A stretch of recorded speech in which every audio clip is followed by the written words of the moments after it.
This case started on a freezing Saturday night in December 1991 in Austin, Texas. Two 17-year-old girls named Eliza Thomas and Jennifer Hobison were co-workers at the I Can't Believe It's Yogurts tour at the North Cross Mall. It was almost 11 o'clock at night and their shift was about to end. A little bit after 10 o'clock, Jennifer's sister, 15-year-old Sarah Hobison, and her friend 13-year-old Amy Ayers were hanging around the mall. They were waiting for the girls' shift to end since the four of them were going to a slumber party together that night. To avoid being late to the party, Sarah and Amy entered the store to assist Eliza and Jennifer close up in time. It was already 12 o'clock and Officer Troy Gay of the Austin Police Department was on patrol that evening when he saw smoke coming from the strip mall. Firefighters quickly arrived on the scene after the officer called in. They soon discovered a horrifying scene while putting out the fire. In the store, the lifeless bodies of Jennifer, Sarah, Amy, and Eliza were strewn across the floor. It was obvious that they had been ruthlessly murdered. The teenagers were all bound and gagged in their own clothes while completely naked. Jennifer, Sarah, and Eliza were found in the rear of the back room, huddled into one corner, while Amy's body was recovered in the middle of the back room. Sarah and Eliza were piled on top of one another, and Jennifer was lying nearby. The girls' legs were wide open, and one of them had an ice cream scoop tucked in between it. The killer or killers had gathered napkins and other combustible materials from about the shop, doused the victims with lighter fluid, and then set the place on fire before escaping, leaving their bodies almost completely burned beyond recognition. Their autopsy results revealed that they had all been shot execution style in the back of the heads. Additionally, 2 or more of the girls had experienced sexual assault. Authorities also disclosed to the media that 2 firearms had been used in the killings, raising the possibility of at least 2 killers. Police investigators and the management of the yogurt shop determined that $540 also was taken from the shop. It was unclear if the girls had been targeted particularly because someone knew they would be alone inside the store that night, or if the intended purpose had been a robbery and the culpites had then recognized a chance to take advantage of them. Lead Detective John Jones and his partner Mike Huckabee launched an immediate investigation into the case. There were several problems with the investigation right away. First of all, the firefighters who responded to the crime scene did their jobs, but ultimately washed away important forensic evidence in the process. Furthermore, Austin had only one fingerprint unit at the beginning of the 1990s, which lacked forensic expertise.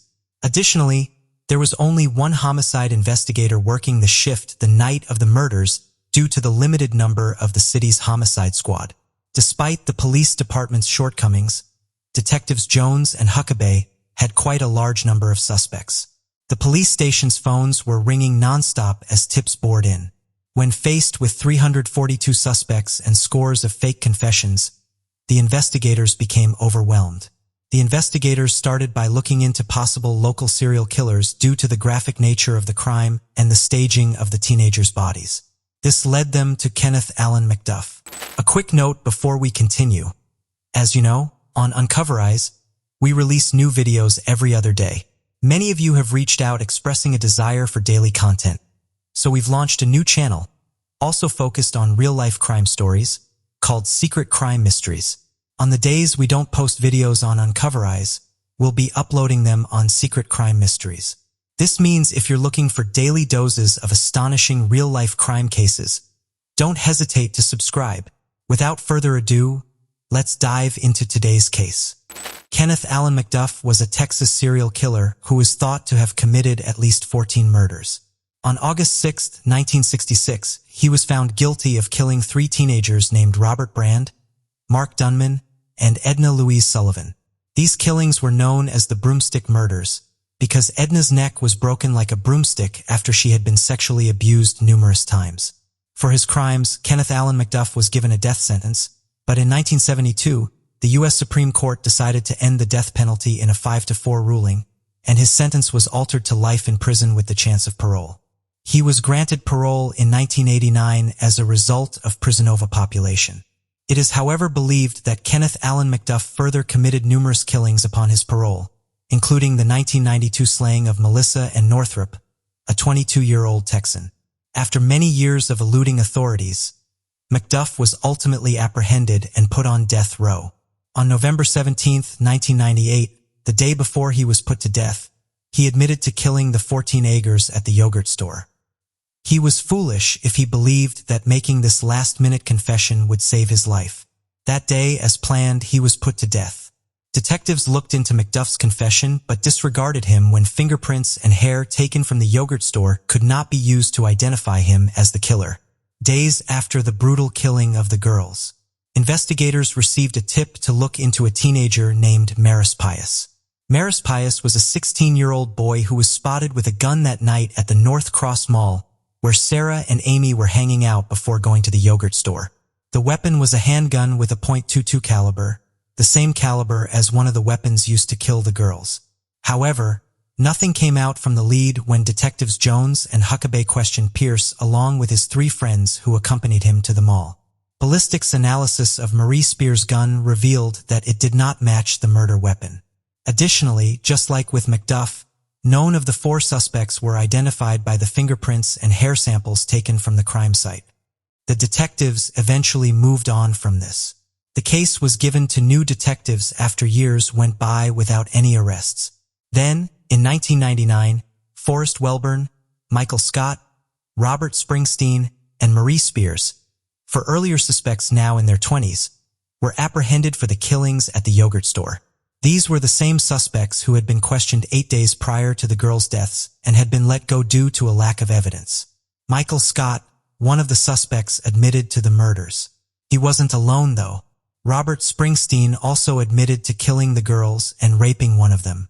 The police were sure they had their killers after these confessions. According to the theory, the 4 boys had intended to rob the yogurt shop.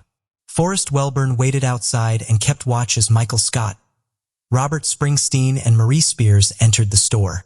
The theft went horribly wrong, though, and all of the females were killed. The allegations against Welborn were dropped after the authorities made 2 attempts to indict him for the killings, but were unable to do so due to a lack of evidence connecting him to the crime. Charges against Marie Spears were also dropped due to a lack of evidence, which was extremely difficult for the police and the families of the victims to accept, because he was thought to be the mastermind behind the crime and the subsequent killings. Both Robert Springsteen and Michael Scott were found guilty of capital murder after separate trials for the yogurt store killings. The state of Texas had approved a new death penalty statute, making it feasible for Robert Springsteen to receive the death penalty even after the Supreme Court decision in 1972. But Michael Scott received a 99-year jail sentence. However, shortly after their trials, grave questions were presented that showed Springsteen and Scott might not have been guilty. In the beginning, there was no tangible proof connecting any of them to the crime. Both men added that their confessions had been forced upon them, and there was some proof to support their assertions. One of the detectives working on the case was reassigned after it was claimed that he had forced confessions in an unrelated case.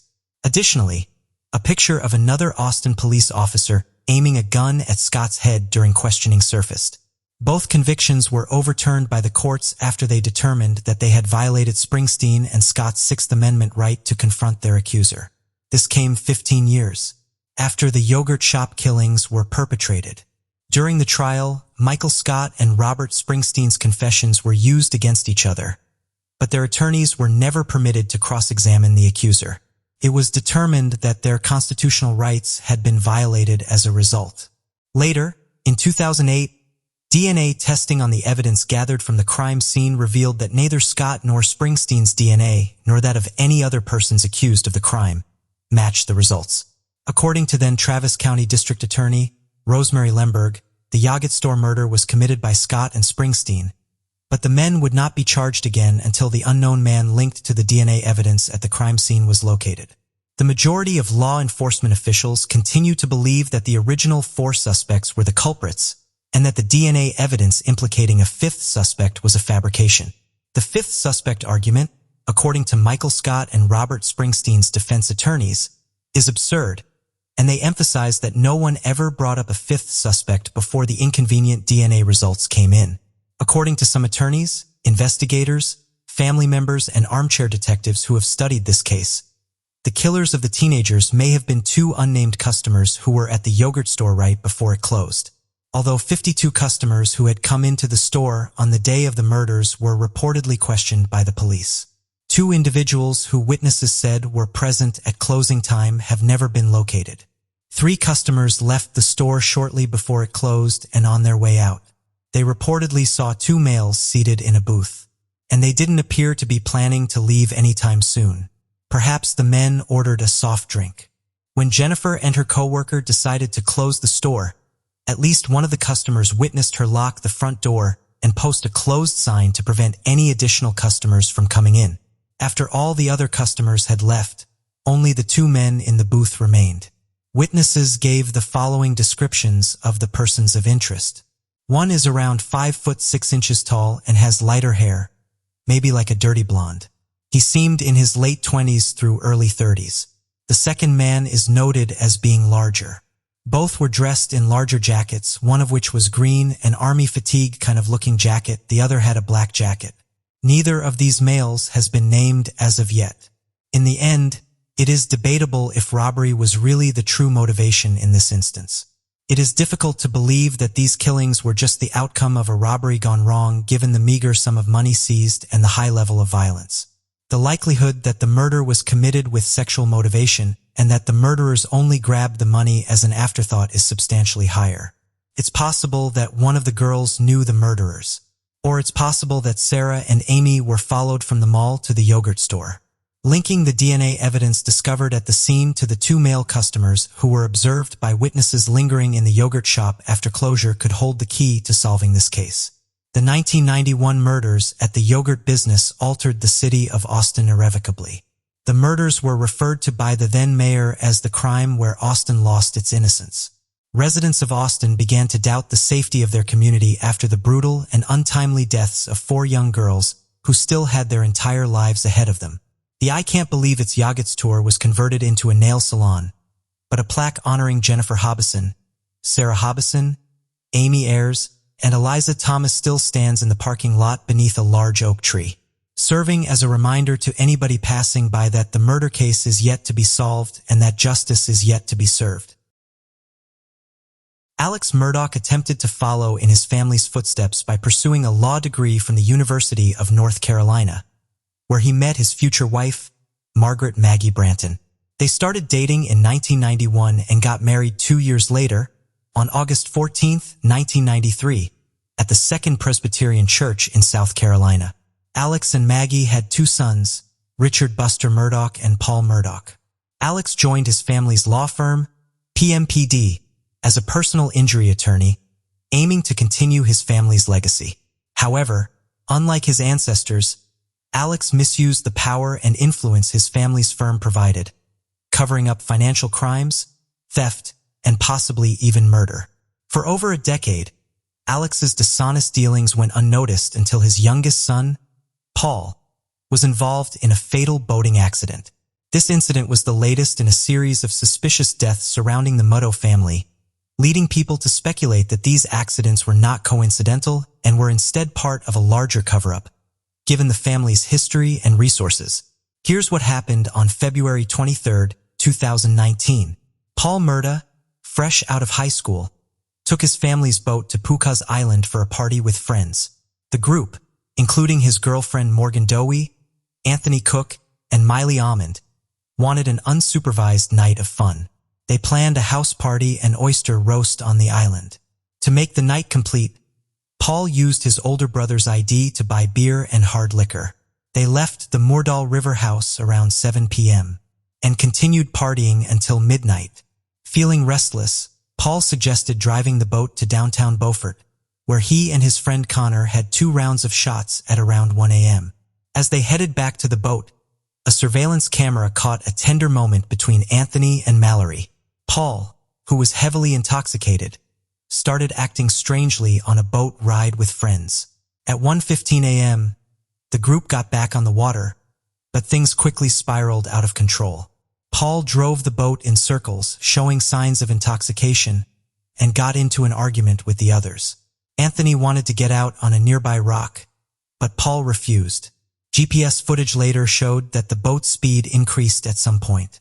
Although Paul denied deliberately speeding up, he was in control of the wheel. The boat crashed into Oro Creek Bridge at 2:20 a.m., throwing Mallory into the water. The others were severely injured. Connor broke his jaw and Morgan's hand was badly hurt. Connor called 911 and help arrived soon after. When the deputy sheriff arrived, he saw blood in the main compartment and a large split in the hull from the impact. All the teenagers involved were extremely drunk, and everyone except Anthony required hospital treatment. Paul refused treatment despite being extremely agitated and having a blood alcohol level of 0.243, significantly higher than the legal limit. The search for Mallory's body took 8 days, and she was found to have died from a combination of blunt force trauma to the head and drowning.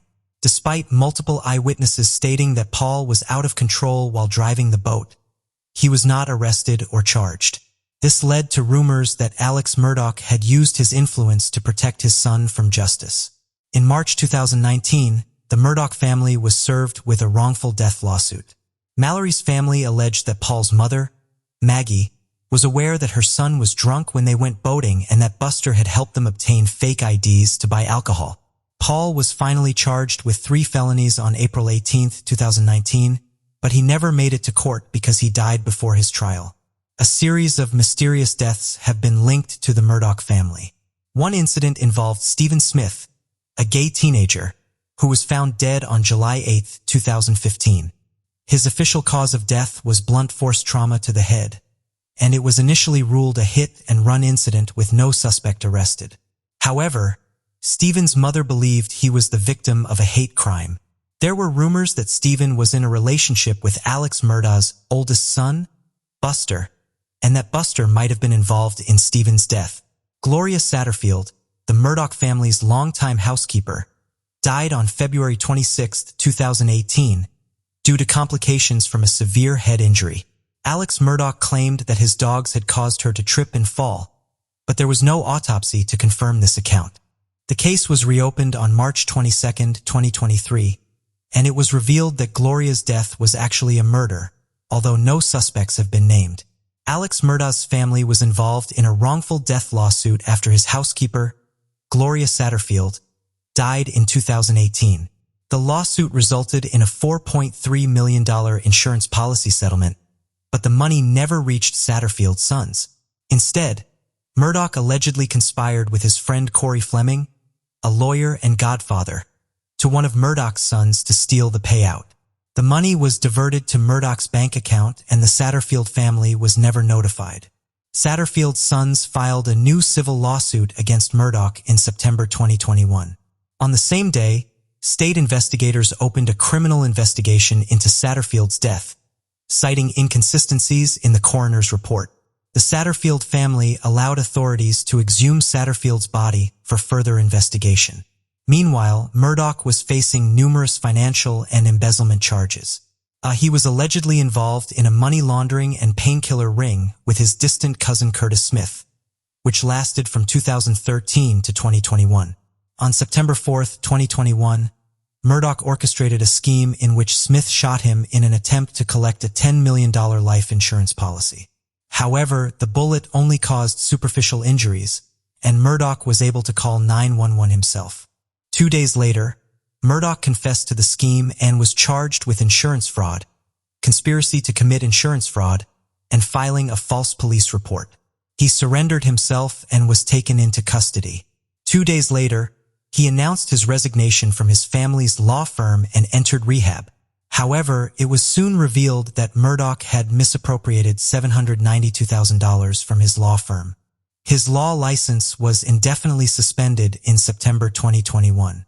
Investigators continued to uncover numerous financial crimes, tax evasions, and embezzlements committed by Murdaugh. After leaving rehab, Murdaugh was arrested again and charged with 2 felony counts of obtaining property by false pretenses. He was denied bond and later indicted on 27 counts of financial misconduct, accused of stealing money from clients, lawyers, and the Satterfield family. Alex Murdaugh faced additional charges on December 9, 2021, with 21 new counts added to the existing 27, bringing the total to 48. The charges included forgery, money laundering, computer crimes, breach of trust, and obtaining signature or property by false pretenses. It was estimated that Murdaugh had stolen over $6.2 million from his victims. The state's investigation into his business dealings took months, with new charges emerging almost daily. By June 2022, the charges against him had risen to 81. And by the time he was formally disbarred on July 13, 2022, he faced 84 criminal charges and 11 lawsuits. One of the victims' mothers filed a legal claim against the estates of Margaret and Paul Murdaugh, raising questions about the character of the once prominent attorney. Could he be hiding something even more sinister, such as the murder of his wife and son? What could have been his motive? The South Carolina Law Enforcement Division, SLRD, revisited the double murder case, considering new information gathered during the investigation into Murdaugh's financial crimes. They discovered that Alex and Maggie Murdaugh's marriage was troubled, and Maggie was living apart from her husband at their beach home on Edisto Island. Maggie's sister, Marion Proctor, told law enforcement that Maggie had not planned to see Alex on the night of the murders. Alex had asked Maggie to meet him at the family's hunting lodge, where she and her younger son were later found shot dead near the dog kennels.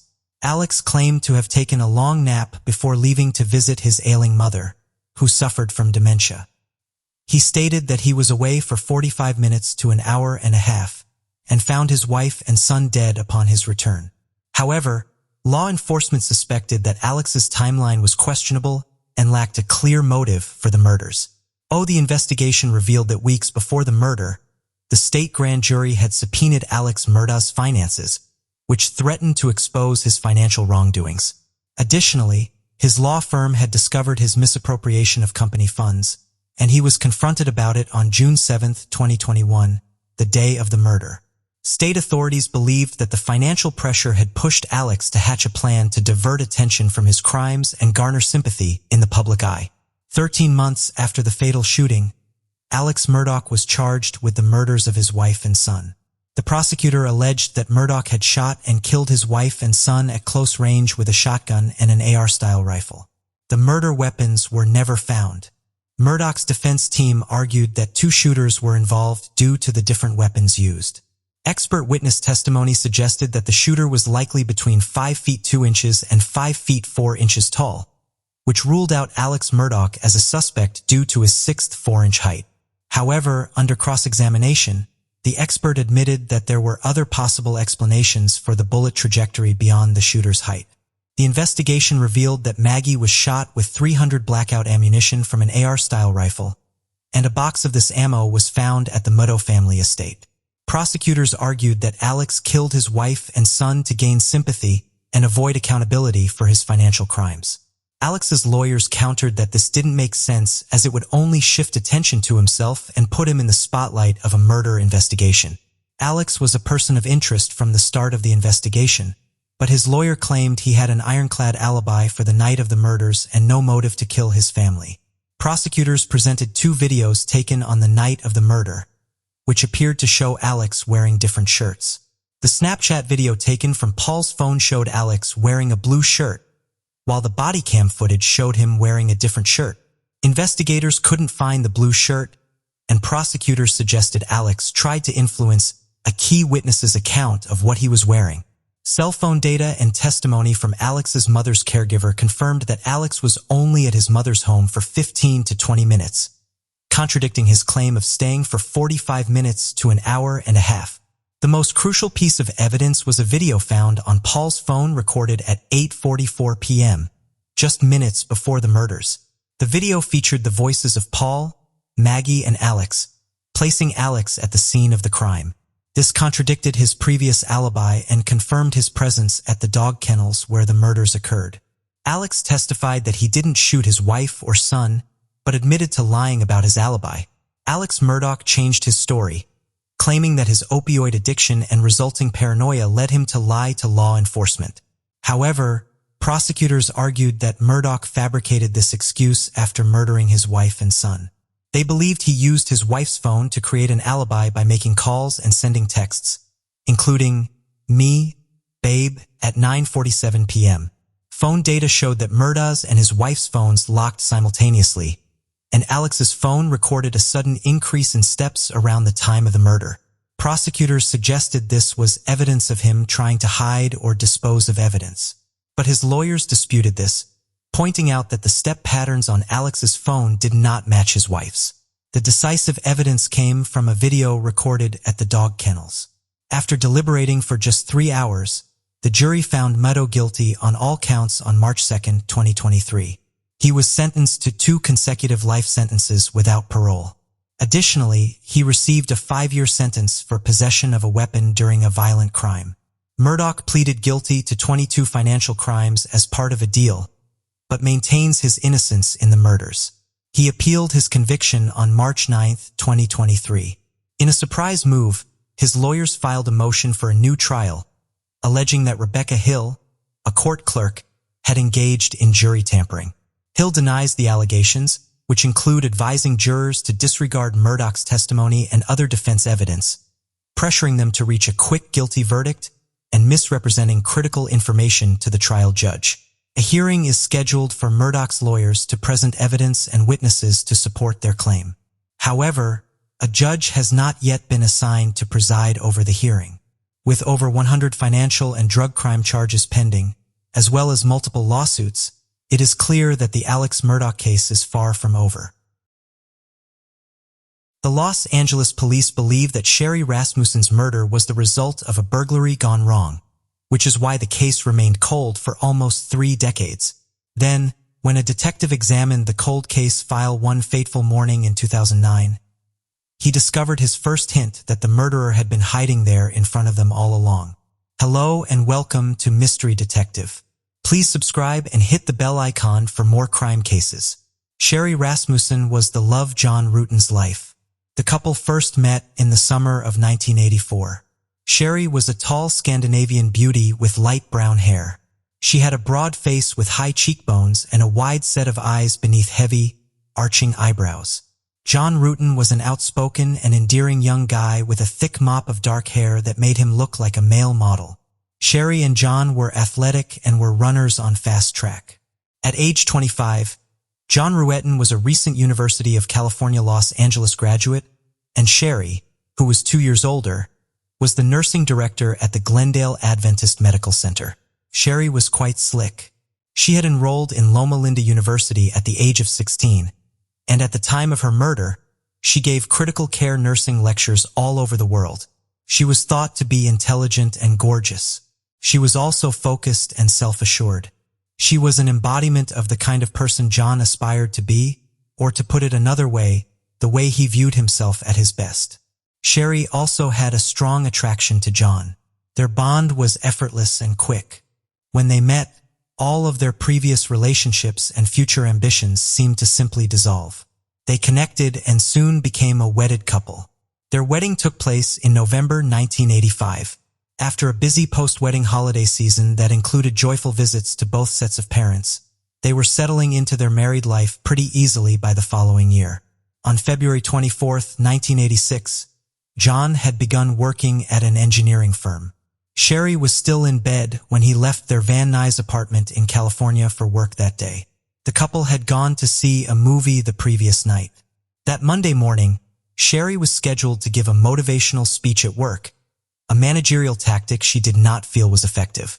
She then informed John that she was considering just calling in sick, using a back pain she had suffered while doing aerobics the day before as an excuse.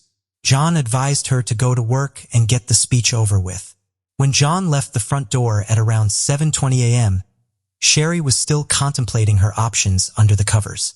On other days, Sherry usually left first for work. John dropped off some laundry on his way to work and arrived at his desk just before 8 o'clock. He considered contacting Sherry, but he didn't want to wake her up if she was planning on sleeping in. Midway through the day, he called home and believed she had changed her mind about going to work when there was no response. He soon tried to call her office line. Her secretary informed him that she had not yet seen Sherry. The secretary claimed that on Mondays, when Sherry taught her classes, she occasionally failed to stop by her office at all. John made 3 or 4 more attempts to contact their home, but still there was no response. Although it was strange, but Sherry occasionally forgot to switch on the answering machine. John didn't seem really bothered. After the close of work, he ran a few errands, stopping at a UPS store and at the dry cleaner to pick up the laundry he dropped off that morning. On getting home, he was surprised to see the door of the garage opened. The Balboa townhomes were made out of white, 3-story mock Tudor structures with back alley garage access. A little balcony was located just over the garage, in front of 2 sliding glass doors. His and Sherry's cars would just fit in the garage perfectly. However, the BMW he gifted Sherry on their engagement was not in sight. Glass fragments were scattered across the pavement near the garage entry. John immediately assumed that this was glass from a car window. According to him, Sherry must have accidentally run into something while she pulled out. She had clipped the door and damaged the aerial on her car a few weeks prior. Oh dear, what did she do now? John had wondered. John removed the dry cleaning in a plastic bag from the vehicle and ascended the steps leading from the garage to the living room. He didn't start to get worried until he noticed that the inner door to their living room was slightly ajar. He carefully opened the door to peer inside. The sight he saw was one he wouldn't have ever imagined. His wife, who had been lively and chatty a few hours ago, was lying lifeless on the living room floor. Her face was swollen, bruised, and bloodied as she lay on the dark rug with her back to it. She was wearing her red bathrobe and had no shoes on. John initially believed she could be asleep, but as soon as he saw her face, he knew something was terribly wrong. Those who pass away violently stop moving in mid-stride, frequently with a frozen expression of final shock. Sherry's long, delicate leg was slightly raised and bowed at the knee. Her robe was flung open and her arms were raised and bent as if she was struggling to stand up. When John touched her leg, it felt rigid. Her body was so cold. In order to check for a pulse, he pressed his fingers to her wrist. But there wasn't any. John was struck. He had heard about murders. In Los Angeles, there would be 831 homicides that year. However, learning about them never gave him hope that something similar may happen to him. Sherry was right in front of him, still shockingly and vividly present to him in every manner, yet completely irrevocably gone. Her right eyelid was purple, swollen, and closed, and her face was coated in dried blood. Her mouth was open in a final gasp, and her left eye was open and looked up. For hours she had been dead. A black bullet hole was located in the exact middle of her chest, just below the rim of her exquisite form, fitting pink camisole. A terrified John called 911. In 1986, the crime scene was extensively recorded. There seems to have been a brawl. The top of a tall stereo speaker from the room was laying next to Sherry on the rug, flushed against her head. It no longer had any wires attached to it. A broken vase made of gray ceramic with a substantial base was on the ground. The shelves of the hardwood display cabinets were crooked and a receiver and amplifier protruded forward from the top of the television. A VCR and a CD player were neatly placed at the bottom of the stairs leading from the living room to the second floor, as if they had been assembled for carrying but were then left behind. The top of the CD player had a single bloody smudge on it. On the east wall and the entrance door there were blood streaks. 2 cords that were braided could be seen on the floor right inside the front entrance. One of them appeared to be the speaker's wire. One of the 2 glass sliding doors to the back balcony on the second floor was broken. This was the glass John had noticed on the sidewalk in front of the garage. Other than the items left on the living room floor, there was no indication of forced entry or theft. However, it was later discovered that Sherry and John's marriage certificate had been taken by the murderer. Homicide Detective Lalmayer found a pink and pale green quilted blanket on the living room chair that had a bullet hole in it and powder burns. A gun had been placed against Sherry's chest after the first shot and fired twice point blank, leaving 2 of what turned out to be 3 holes in her chest. The blanket had been used by the murderer to block out sound. One of the 238 caliber bullets that were found in Sherry's body must have gone straight through her. These 3 shots by themselves would have all been instantly lethal. Someone had intended to erase her from the Earth's surface for good. There was a bite mark on her inner left forearm. A cast was obtained for potential teeth comparison, and the bite mark was swabbed for saliva samples. Police investigators working under Lyle Meyer's direction questioned neighbors, family members, and friends over the ensuing weeks, but they were unable to identify any suspects.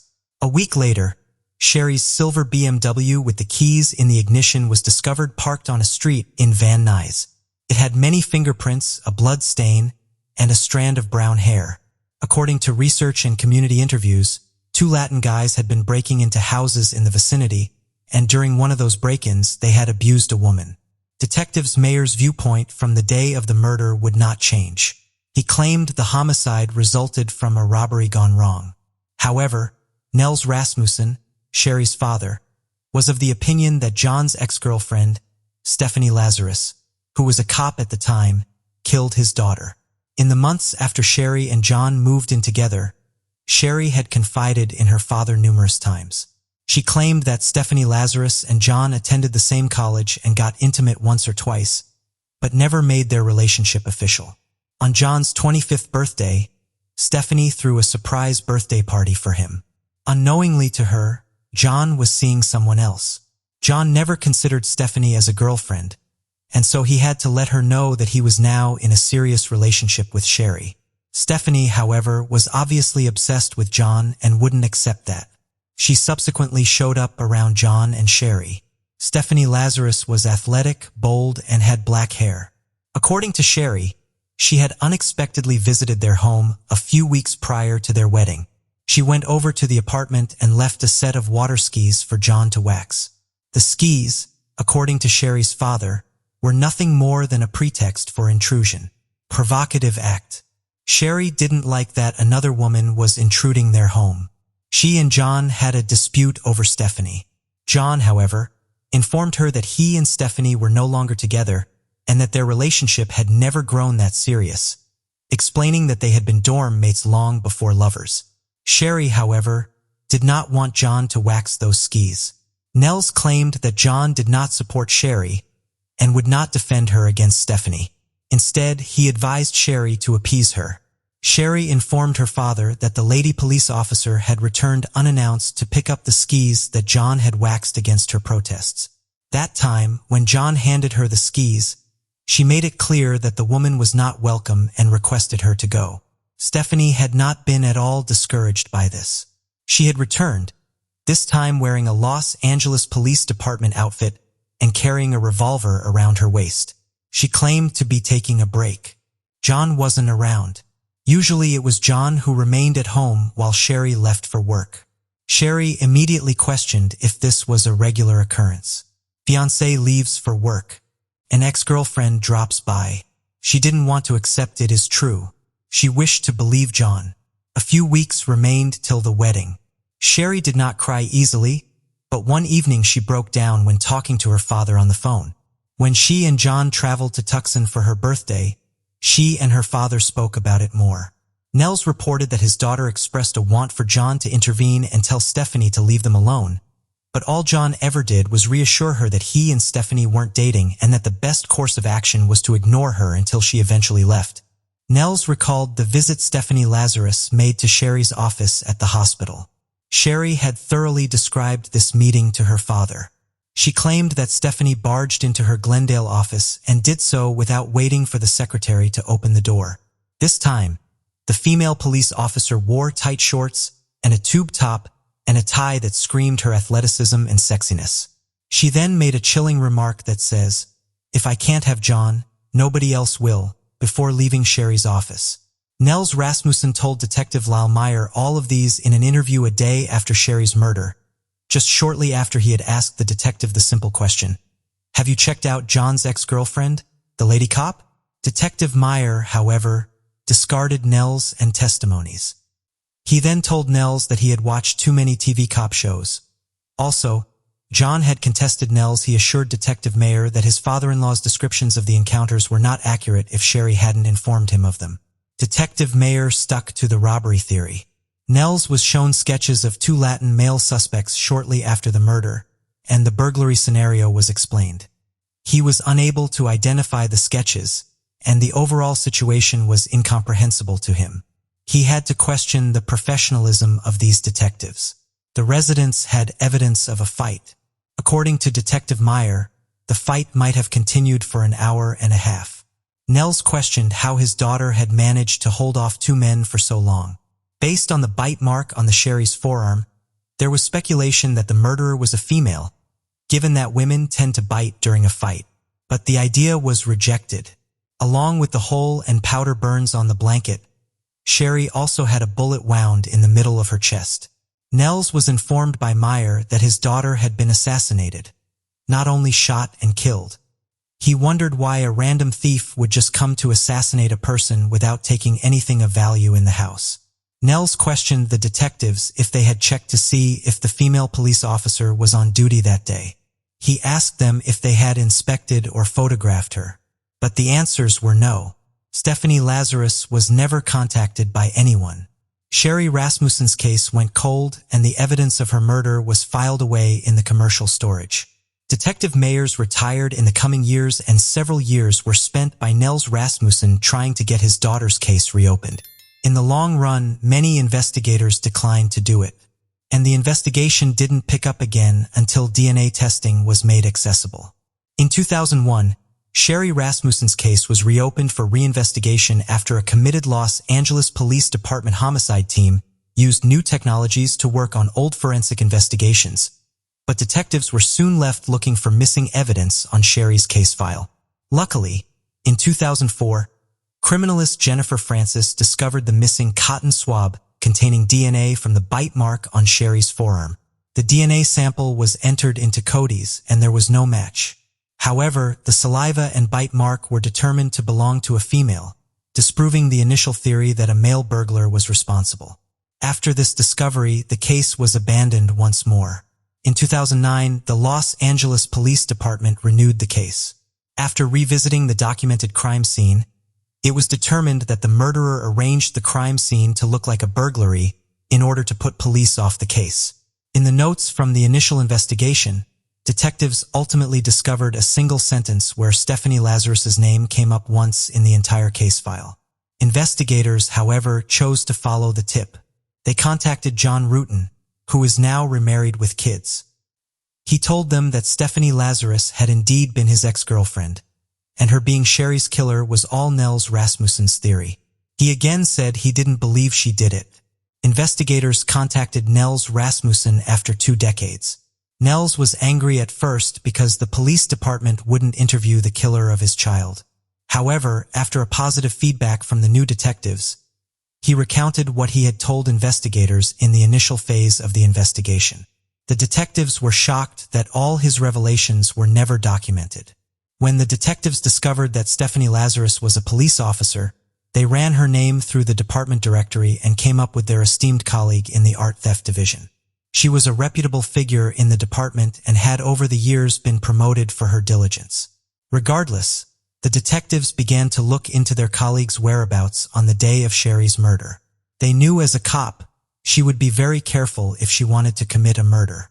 They soon discovered that she was off duty the day Sherry was killed. They looked into the murder weapon. The investigators were aware that most police officers possess at least 2 weapons, one for duty and one for backup, both legally acquired and registered. Records revealed that Stephanie Lazarus had bought a backup .38 caliber Smith & Wesson revolver not long after graduating police academy. Detectives tracked the Smith & Wesson revolver used as a backup by Lazarus. It was discovered that Lazarus had notified the Santa Monica police in March 1986, just a few weeks after the murder, that the gun had been stolen. If investigators had been looking at Stephanie Lazarus back in 1986, they would have had access to all of this information. But they did not bother at all. The pattern in the evidence missing from the case file was now starting to become apparent to the detectives. It unmistakably appeared that someone inside the police department had been attempting to protect her. This was something Sherry's father knew and what made him angry at the Los Angeles Police Department for many years. The team of homicide detectives then decided to conceal the investigation until they find answers to apprehend police officer Stephanie Lazarus.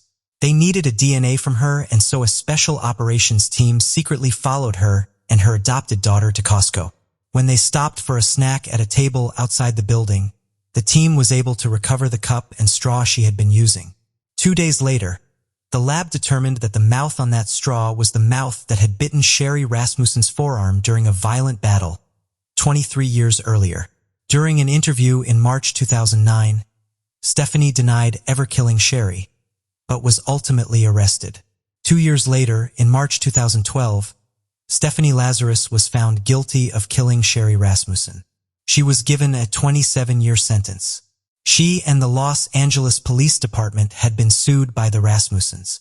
An appeal has been filed against a preliminary judgment declaring the department exempt from similar cases. The police department was reinvestigated, but it turned up no proof of an internal cover-up. The missing evidence from the case file still remains a mystery till today.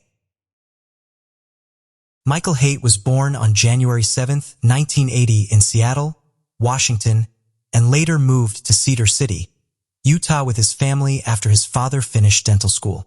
As a child, Michael was very active and enjoyed playing sports like baseball, basketball, and soccer.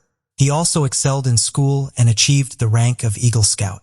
After graduating from high school in 1998, Michael worked at a fish plant in Alaska for the summer, where he quickly proved himself as a leader, rising to the position of line manager and overseeing a team of over a dozen men. This experience showcased his strong work ethic and dedication. Michael then embarked on a mission trip to South Brazil with the Church of Jesus Christ of Latter-day Saints, which deepened his faith and commitment to his religious community. When he returned to the United States, he pursued a business degree at Southern Utah University, graduating in 2004. During his time at the university, Michael met his future wife, Tasha Earle, and they fell in love. They got married in the St. George Temple on May 10, 2003. Michael appeared to be a devoted husband and father, often spending quality time with his family at sports events, school concerts, and working on projects together in the garage. On January 4, 2023, a shocking discovery was made at the Haight residence in Enoch. 8 bodies were found, leaving investigators and neighbors stunned.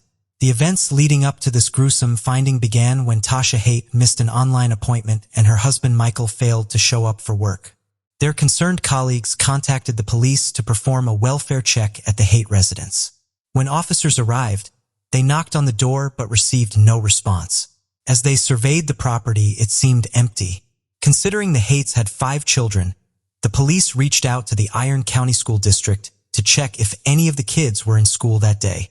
However, it was found that none of the children were present. Before entering the home, the police cleared the premises to ensure it was safe to do so. After a thorough search, authorities confirmed that no one required medical attention, and there was no active threat. The Haight's single-story residence with a basement was declared a crime scene, and detectives arrived shortly after. In the main bedroom, detectives found 4-year-old Gavin lying on his stomach. His head turned to the left, with one arm under his head on a pillow and a blanket covering part of his body. Tasha, Gavin's mother, was also partially covered by the blanket. On the other side of the bed, detectives found an older woman, later identified as Gail Earle, Tasha's mother, lying on her back with her head resting on a pillow and partially covered by a blanket, similar to her daughter and grandson. In Bree's room, the 12-year-old girl was found lying in bed, slightly inclined and partially covered with a blanket. In Amon's room, a 7-year-old boy was found lying face down in the corner, without a pillow or blanket. His twin sister Sienna was discovered in her bedroom, lying on her left side in bed, with her head on a pillow and covered with a blanket. The eldest child, 17-year-old Macy, was found in her bed, with her head on a pillow and her body covered with a blanket. In the exercise room of the basement, the detectives found Michael Haight lying on top of a sleeping bag. Sadly, all 8 family members were found dead from gunshot wounds. It quickly became clear to the detectives that Michael Haight was the main suspect, and they believed he had killed his wife, mother-in-law, and 5 children before taking his own life. When detectives started investigating, a neighbor provided vital information that helped them reconstruct the crime's timeline. The neighbor told police she woke up at 3:30 a.m. to use the bathroom, and as she left her room, heard a loud bang that sounded like fireworks. However, realizing it was after the allowed date for fireworks in the neighborhood, she felt annoyed rather than alarmed by the noise. The neighbor reported hearing an initial loud bang, followed by 2 more in quick succession, then a short pause, another bang, and a longer pause before the final bang. Based on this testimony and the condition of the 8 bodies found inside the house, the detective inferred that the loud noises heard around 3:30 a.m. were directly connected to the events that unfolded that night, leading them to believe that Michael Haight committed the brutal killings during this time frame. During the investigation into the Haight family murders, detectives discovered a 2020 report from an unnamed individual who had notified the Utah Division of Child and Family Services about abuse in the Haight household. According to the report, 14-year-old Macy had confided in this individual about her fear of her father, sparking a further investigation. The authorities then interviewed Macy and her parents separately. During Macy's interview, she revealed disturbing information. Her father had choked her on multiple occasions, and she lived in fear of being killed by him. She reported that the violent attacks began in 2017 and recounted an incident where her father grabbed her by the shoulders and pushed her into a wooden piece of furniture. Michael Haight denied hurting his daughter when questioned by detectives, passing off the incidents as misunderstandings and attributing his emotional state to his father's recent death and his brother's divorce. He claimed to have taken out his frustrations on his older daughter. Despite this, Tasha chose not to press charges, and the Utah Department of Children and Family Services, the Enoch Police Department, and the Iron County Prosecutor's Office also declined to pursue the case, as it did not meet the legal requirements for prosecution. A lethality assessment was conducted with Tasha, which indicated that her relationship with Michael was not life-threatening. As a result, victim services were made available to Tasha and her children for several months. Further investigation revealed a different side of Michael, unknown to the community. According to Tasha's friends, they had to speak quietly or turn on the kitchen water when visiting Tasha. As they suspected Michael was monitoring and eavesdropping on their conversations, Tasha's friends would often help her clean the house when they visited, which prevented Michael from finding fault with her. When texting Tasha, her friends noticed that she would respond with brief, positive messages, likely to maintain a positive image in case Michael read them. This suggested that everything was fine in their marriage. The detectives investigating the case discovered that Michael exhibited highly controlling behavior towards Tasha. For instance, he would take away her car keys and phone to restrict her freedom. Another red flag was his overreaction when Tasha bought a $30 rug from Walmart to replace a dirty one, which was a legitimate need. Michael's anger was unwarranted, and he claimed the purchase was excessive. Tasha confided in her friends that her 7-year-old son, Aman, was increasingly imitating Michael's bad behavior. When Tasha gave Aman instructions, he would respond, which concerned Tasha as it showed his lack of responsibility and disregard for authority. Tasha's friends reported that in 2022, Tasha attempted to prioritize her own well-being by getting her nails done, a rare treat for her given her many responsibilities. However, her husband Michael refused to let her do so, imposing strict limits on her autonomy and freedom. Moreover, Michael frequently disregarded or ignored Tasha's instructions, and their friend Aman often followed his lead in doing so. Tasha felt more confident in her appearance after indulging herself, and she decided to get her nails done every month. However, Michael was unhappy about this decision and expressed his disapproval, worried about the cost. Tasha explained that it would only cost $25 per month, but Michael was unconvinced, arguing that the money could be better spent on their children. Michael's reaction was rooted in his need for control and sense of financial responsibility towards their family. Around the same time, Tasha started prioritizing her self-care and began losing weight, which had been a sensitive topic for her since Michael had often called her fat and ugly. However, instead of being supportive, Michael became furious and accused Tasha of cheating on him, trying to explain the sudden change in her appearance. Michael's controlling behavior escalated as he tried to manipulate Tasha's weight loss, pleading with her to stop losing weight because he was worried that other men might find her attractive. This demand was driven by his own insecurities and desire for complete control over Tasha's body and behavior. Tasha's friends also told the police about an incident where the kitchen table broke, and Tasha needed to buy a new one. However, Michael refused to give her the money, further demonstrating his controlling behavior. Tasha was fed up with the old table and decided to take initiative by refinishing it to make it look better and more functional. However, Michael was unhappy with her decision because she didn't ask for his permission first. Michael was extremely frugal during the holiday season.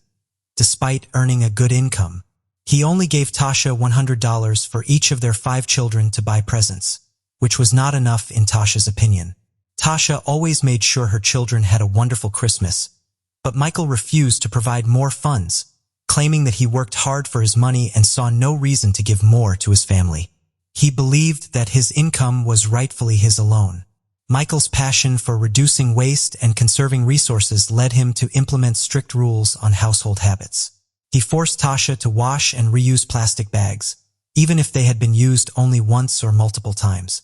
This excessive demand for reusing bags added to Tasha's responsibilities, leaving her feeling burdened and overwhelmed.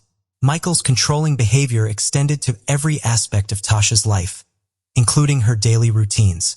For instance, he demanded that she use baby wipes for cleaning, claiming it was better for the environment and more cost-effective. However, this requirement caused Tasha discomfort, hygiene issues, and unnecessary stress.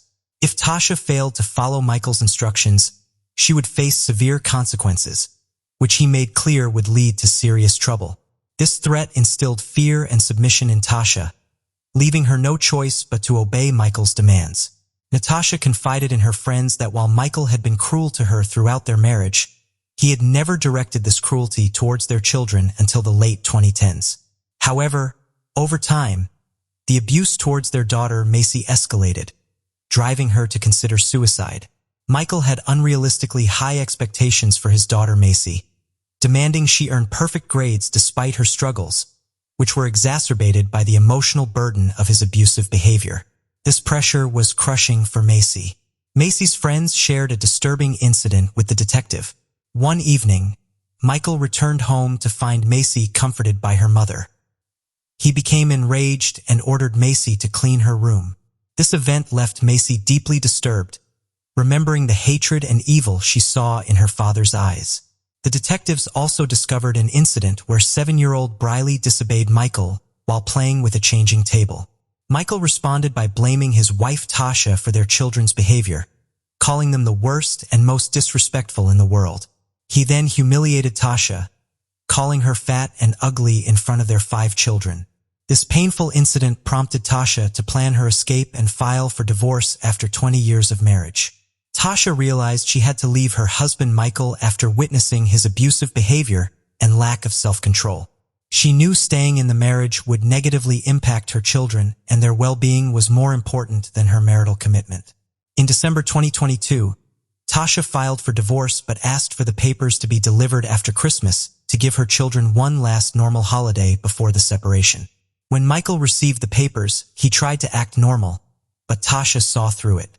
He told her to leave the children behind, but she refused, taking them to her mother's home in Lynn, Utah. Michael showed up at his mother-in-law's house trying to convince Tasha to go for a ride with him, but she refused, sensing danger. After filing for divorce, Tasha's mother moved in to support her and the children. However, Michael's actions worsened the situation. He refused to leave the family home, instead moving into the basement. Tasha discovered he had secretly transferred $220,000 from their children's savings accounts without her knowledge or consent. She also found that her inherited firearms were missing, leaving her family vulnerable. The couple's children, Macy and Briley, were affected by the constant drama at home. Macy had a secret phone to record her father's outbursts as evidence for the divorce, while Briley found solace at a neighbor's house. Both girls were relieved about their parents' divorce. On January 3, 2023, Tasha met with her attorney, expressing concerns about her divorce and Michael's volatile behavior. Although she had relocated him to the basement, the attorneys pressed her about feeling safe. Tasha reassured them she never feared for her or her children's well-being. But in hindsight, her optimism was tragically misplaced. A disturbing discovery emerged from the digital evidence found on the family's computers and cell phones.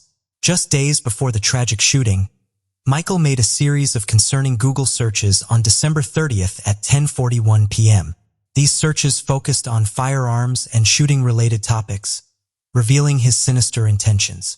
The search results showed Michael had asked alarming questions such as the loudness of a 9mm gunshot and what a gunshot sounds like. Before taking his own life, Michael wrote a note expressing his desire to end the controlling behavior he felt he was subjected to by his wife. He stated that he couldn't handle the situation for another day and wanted to escape the manipulation. Michael's note conveyed deep frustration and desperation as he repeatedly asked for help but felt ignored. He emphasized his determination not to be a burden to society. The details of this case have left many in shock, revealing a deeply dysfunctional family plagued by violence. Michael's actions were premeditated and calculated as he carefully planned the murders to catch his wife and children off guard.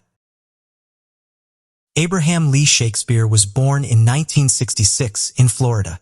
He had a difficult start to his life, dropping out of school after the 7th grade and unable to read or write.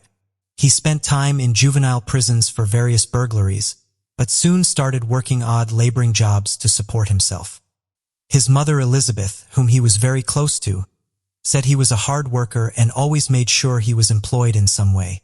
Abraham had his first child with his on-again off-again partner Antoinette, and his baby boy was named Moses. Abraham adored Moses, and although he and Antoinette would eventually part ways, Abraham made sure he saw Moses as much as he possibly could. In November 2006, Abraham was working as a truck driver's assistant for a food delivery company. On November 15th, during an overnight delivery trip, he and his colleague Michael Ford were making their way to Miami. They made a stop at a local Town Star convenience store in Frostproof. Michael wanted cigarettes and drinks and asked Abraham if he wanted anything. Abraham asked Michael to buy him 2 lottery tickets. He only had $5 on him and bought 2 for $2 each. Little did he know, he had just purchased the Florida Lotto winning ticket worth $30 million and his life had just changed forever. He had gone from scraping by on odd jobs to being a multimillionaire, never having to work a day in his life again. But less than 3 years later, the money would be gone and Abraham Shakespeare would be a missing man.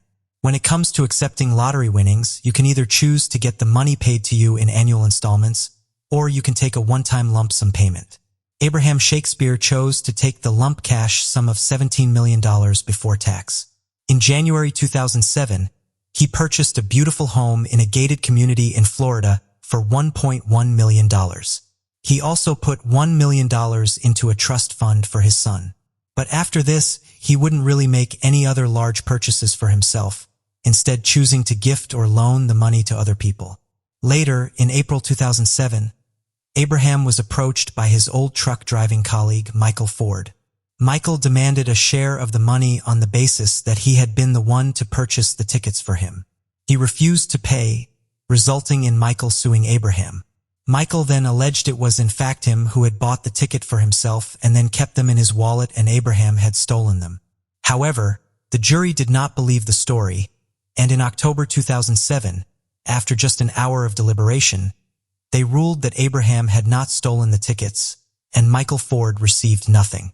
Abraham had become somewhat of local celebrity off of the back of his lottery win, and it wasn't long before people wanted a piece of his new lifestyle. Abraham was described as someone who thought with his heart rather than his head, and as a result was incredibly generous with his substantial fortune. He paid off people's mortgages, gave people huge loans and gifts, and paid for medical bills and funerals. Abraham was kind and giving, not just with those close to him, but with strangers too. He also returned the favor to people that had helped him when he was struggling for money. But people said he soon grew tired and frustrated with the appeals for money from everyone. Friends and family, hangers-on and total strangers would all call and write to him, constantly asking for all manner of financial help. The mother of Abraham's second son Jeremiah was a lady named Centuria. She said that even prison inmates sent him letters asking for money. Her brother said that he had spent the morning with Abraham and that his phone had rang 8 times during the half an hour. All of these calls were from people asking for something. In November 2009, Cedric Edom, Abraham's cousin, phoned the Polk County Sheriff's Office to report him as missing. Abraham's friends and family said they hadn't heard anything from him since April, 7 months ago. They wondered if he had perhaps taken his winnings and moved somewhere to start a new life. Others believed he had grown tired of people entering his life purely for the purpose of getting money, and he had stepped away from the public eye to protect himself. The spotlight he had suddenly been thrust into had ultimately taken a toll on him, and this theory didn't seem impossible. But Abraham's mother Elizabeth said he would never have left without telling her 7 months was a long time to go with no contact, and the police immediately began an investigation. One of the people that had come into his life after his big win was a woman named Dee Stonigan, more known to everyone as Dee Moore. A lot of people in Abraham's life had mentioned Dee's name as someone that might be able to offer more information. Dee had previously worked as a nursing assistant before moving into the offices of a healthcare company. As well as this, she had other side businesses she was pursuing. She alleged that she was making around $10,000 a month from selling Nextel prepaid phones, and was also making an extra $30,000 a year by selling Mary Kay products. But Dee was spending the money faster than she was getting it. And she was in debt with credit cards and on car and house leases too. Dee Moore's relationship with Abraham Shakespeare began when she started talking to Abraham's real estate agent Barbara about a new book she was working on. It was a story about rags to riches, and Barbara suggested she meet and talk to Abraham. However, when she met him, Dee said it was clear that he didn't need a book writing on him. He needed someone to help him organize his finances. Although Abraham had been a multimillionaire just several months prior, he actually had little left as most of it had been given away. Dee wanted to act as a financial advisor to Abraham and help him start a business to manage his money. The pair set one up in Abraham's name with Dee in control of the funds. Dee began her new business venture by giving herself a cool $1 million, buying several cars, expensive jewelry, and going on a lavish holiday. She said this money was a gift from Abraham as a thank you for helping him. But over the next few months, Abraham's money began to dwindle even more. Hundreds of thousands of dollars were now being shifted around into various accounts, including Dee's business account for her own company, American Medical Professionals. At the end of February 2009, the balance of Abraham Shakespeare LLC Bank of America account stood at just over $44,000. Dee seemed more than happy to help the authorities and told them, as well as Abraham's friends and family, that Abraham had grown so tired of people asking for money, he just wanted to disappear. And at his request, she helped him do just that. But while Abraham was missing, Dee moved into his house. She said she had purchased the home from him for $655,000, which was all part of an elaborate scheme that she and Abraham had. She also told authorities that he had transferred most of his money and assets over to her before he left town. But no receipts were found to back this up, and police immediately became even more suspicious of her. They asked Dee if she could get in touch with him. She said although she had been messaging him frequently, she couldn't reveal where he was hiding. Police decided to look into Dee Moore's background, along with her computer and both hers and Abraham's bank accounts. This began the start of a lengthy and complex investigation. Dee had a very checkered past, having been convicted of multiple crimes including insurance fraud, falsely reporting a crime, shoplifting, and writing bad checks. She had once taken out a loan to buy a new Lincoln Navigator, a loan which she soon realized she couldn't make the repayments on. When the vehicle became close to being repossessed to get out of making payments, she staged a particularly shocking scene. She hid the car in a garage and reported that she had been kidnapped and sexually assaulted before the perpetrators stole her car. Investigators claimed she had taped her own wrists and threw herself out of a moving vehicle to embellish the story. She even went as far as to take a rape test kit. She eventually pled no contest and received probation. Further down the line, she was accused of stealing tens of thousands of dollars from people with the intention of helping them set businesses up, only to leave with the money and never contact them again. During the months Abraham had been missing, his friends and family had been receiving text messages from him. Although this would normally be a positive sign, it was actually a massive red flag, as Abraham never texted. He was illiterate and texting was just not something he was able to do. Instead, he spent all of his time calling people. Analysis of Abraham's phone records showed he was taking and making calls consistently throughout each day. But on April 6th, all of these calls stopped and they were replaced by the odd text here and there. It was becoming more and more obvious that something had happened to him in early April. In late December 2009, Dee took Abraham's mother Elizabeth out to dinner. Dee had recently bought Elizabeth a prepaid phone, and while at the restaurant, Elizabeth received a phone call from a private number. On the end of the line was someone claiming to be her son. She immediately contacted the police, who took less than 24 hours to work out the phone's number and GPS location. When the police tracked it down, it appeared to be sat stationary in Lakeland Mall. As soon as the officers pulled into the parking lot, they spotted Dee Moore's car. She was pulled up alongside another car and handed something to the man in the driver's seat. As soon as she drove off, officers surrounded the vehicle. They saw that it wasn't Abraham Shakespeare at all. It was a man named Greg Smith. Greg was an old friend of Abraham's. He owned a barber shop and Abraham used to do odd jobs for him.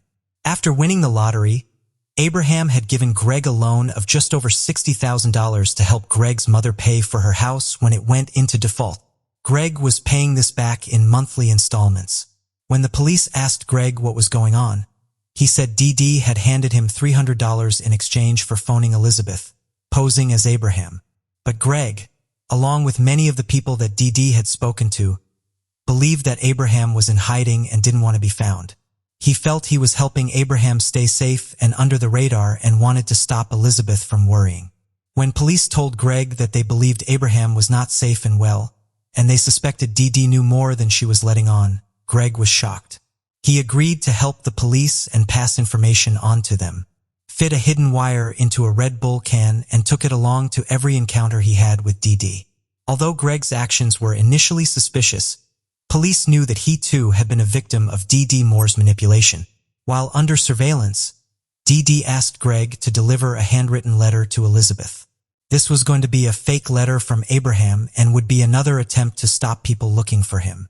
But Abraham couldn't read and couldn't write, and this would have ultimately drawn more attention to Dee if Elizabeth ever got hold of the letter. Fortunately, it was intercepted by the police via Greg before Elizabeth could read it. As well as Greg Smith, Dee had offered Centauria Butler a $200,000 house if she agreed to lie and say that Abraham had visited her one night. She also paid Abraham's cousin $5,000 to deliver a card to his mother, saying that too was from Abraham.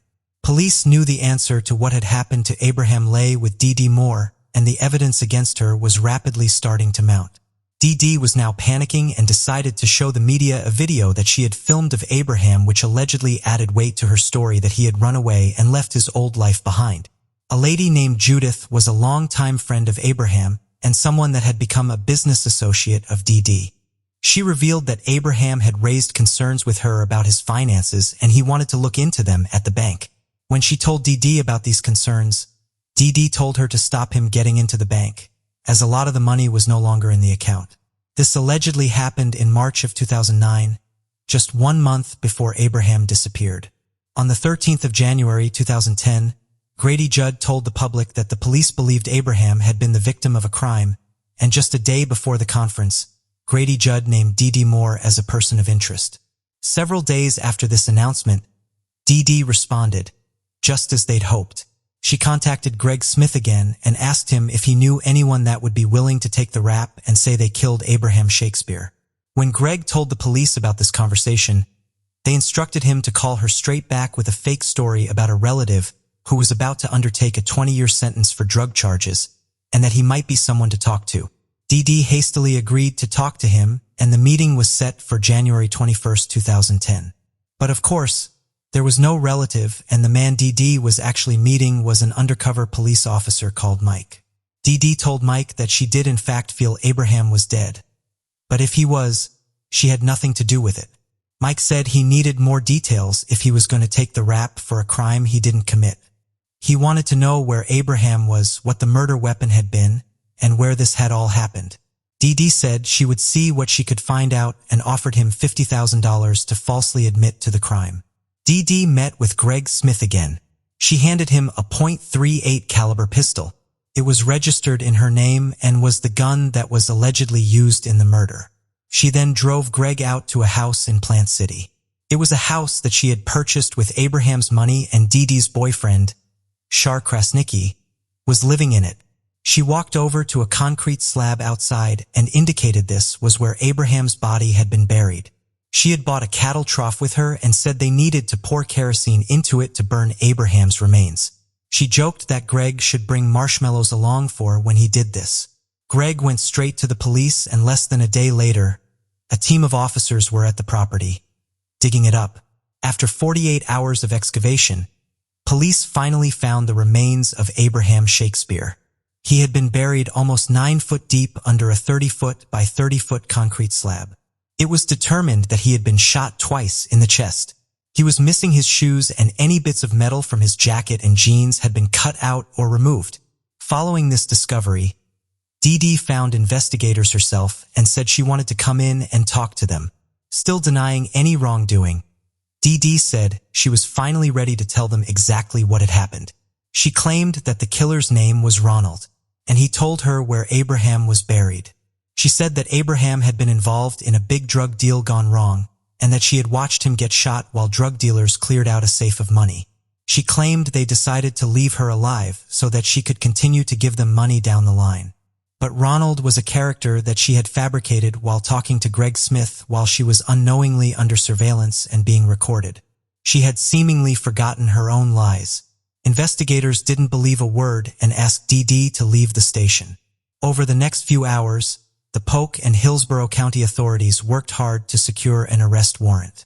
Alongside all the witnesses that could attest to being bribed and lied to by Dee Dee, analysis of phone records added further weight to their case. When police had looked into Dee Dee's phone data, it confirmed what they were already suspicious of. Whenever she and Abraham would text each other, both phones would ping off of the same cell phone tower, indicating that she had his phone. On January 28, 2010, James Moore, Dee Dee's ex-husband, was interviewed. He said that Dee Dee had called him in the first 2 weeks of April 2009, asking him if he could dig a hole in her yard. She said she needed the hole to bury trash in. He claimed he dug the hole and left the property, only to return 2 hours later when Dee Dee said she needed him to fill the hole back up. He said it was too dark by this point to see anything that was inside, but he covered it up at her request. From this, the cell phone record analysis, and the fact that no one had seen or heard from him since April, it is believed that Dee Dee Moore killed Abraham Shakespeare on the 6th or 7th of April 2009.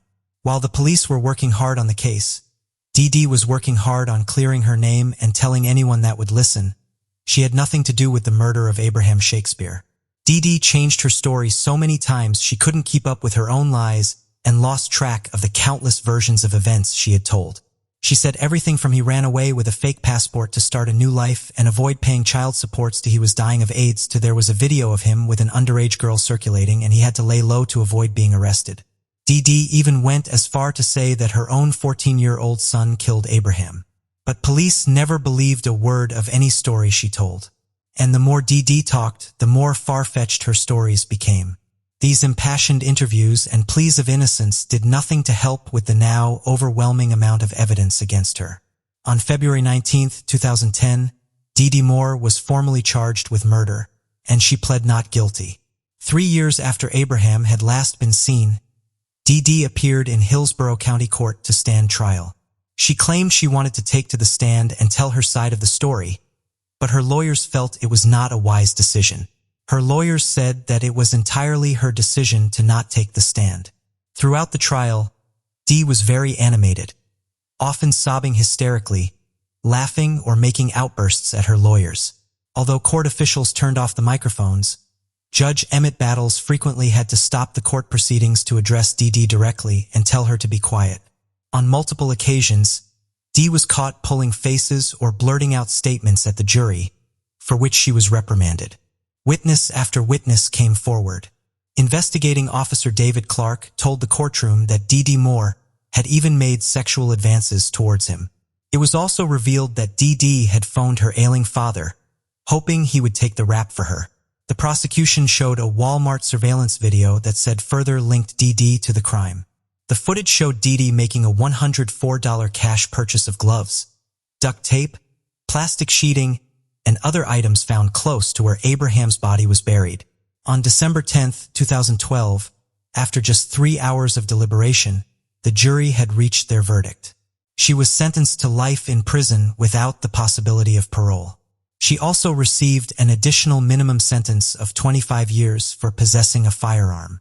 Judge Emmett Battles said, "Cold, calculated, cruel. They all apply." He said she was probably the most manipulative person that this courtroom has seen. Abraham Shakespeare was your prey and your victim. Money was the root of all evil you brought to Abraham. Dee Dee was absolutely furious with her attorneys and said that if they had allowed her to take the stand to explain her side of the story, she would have been a free woman. Again, her defense team argued the decision to refrain from speaking at the trial was all her own. Dee Dee currently resides at Lowell Correctional Institution and continues to file for appeals, change her stories, and maintain her innocence. In 2019, she changed her story once more. In a handwritten letter to the judge begging for a new trial, she apologized to Abraham's mother and the prosecution for not being honest. But she took no responsibility herself, instead blaming someone else. She said it wasn't drug dealers that killed Abraham, but in fact, Greg Smith was the real killer. She claimed Abraham was having an affair with Greg's wife, and this was the motive for the murder. For months, Dee Dee had staged events and tried to convince everyone that Abraham was alive and hiding, but ultimately, she reached a point where she couldn't keep track of her own stories. Detective Greg Thomas of the Hillsborough County Sheriff's Office said that in the almost 2 decades he's been in law enforcement, he has never met another person like Dee Dee Moore.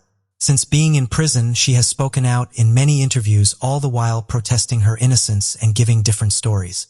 Abraham Shakespeare's estate won several lawsuits filed against Dee Dee Moore on behalf of Abraham's 2 sons, Moses and Jeremiah. The home Dee Dee claimed she bought from him was returned to his estate, and Abraham's estate also sued the Bank of America for negligently enabling Dee Dee to steal money from Abraham. Abraham's mother Elizabeth said despite everything, she has found it in her heart to forgive Dee Dee for what she did. Abraham Shakespeare was a generous and giving man. He wanted for nothing and gave almost every penny he had away. He helped the community he lived in, those he loved, and those he didn't even know. He met an awful end at the hands of someone he trusted, and someone he believed was helping him. But his kind-hearted and generous spirit will never be forgotten. The case of Brooke Skylar Richardson. In Ohio, the Richardson family, consisting of Kim, Scott, and their children Jackson and Skylar, seemed like a typical family.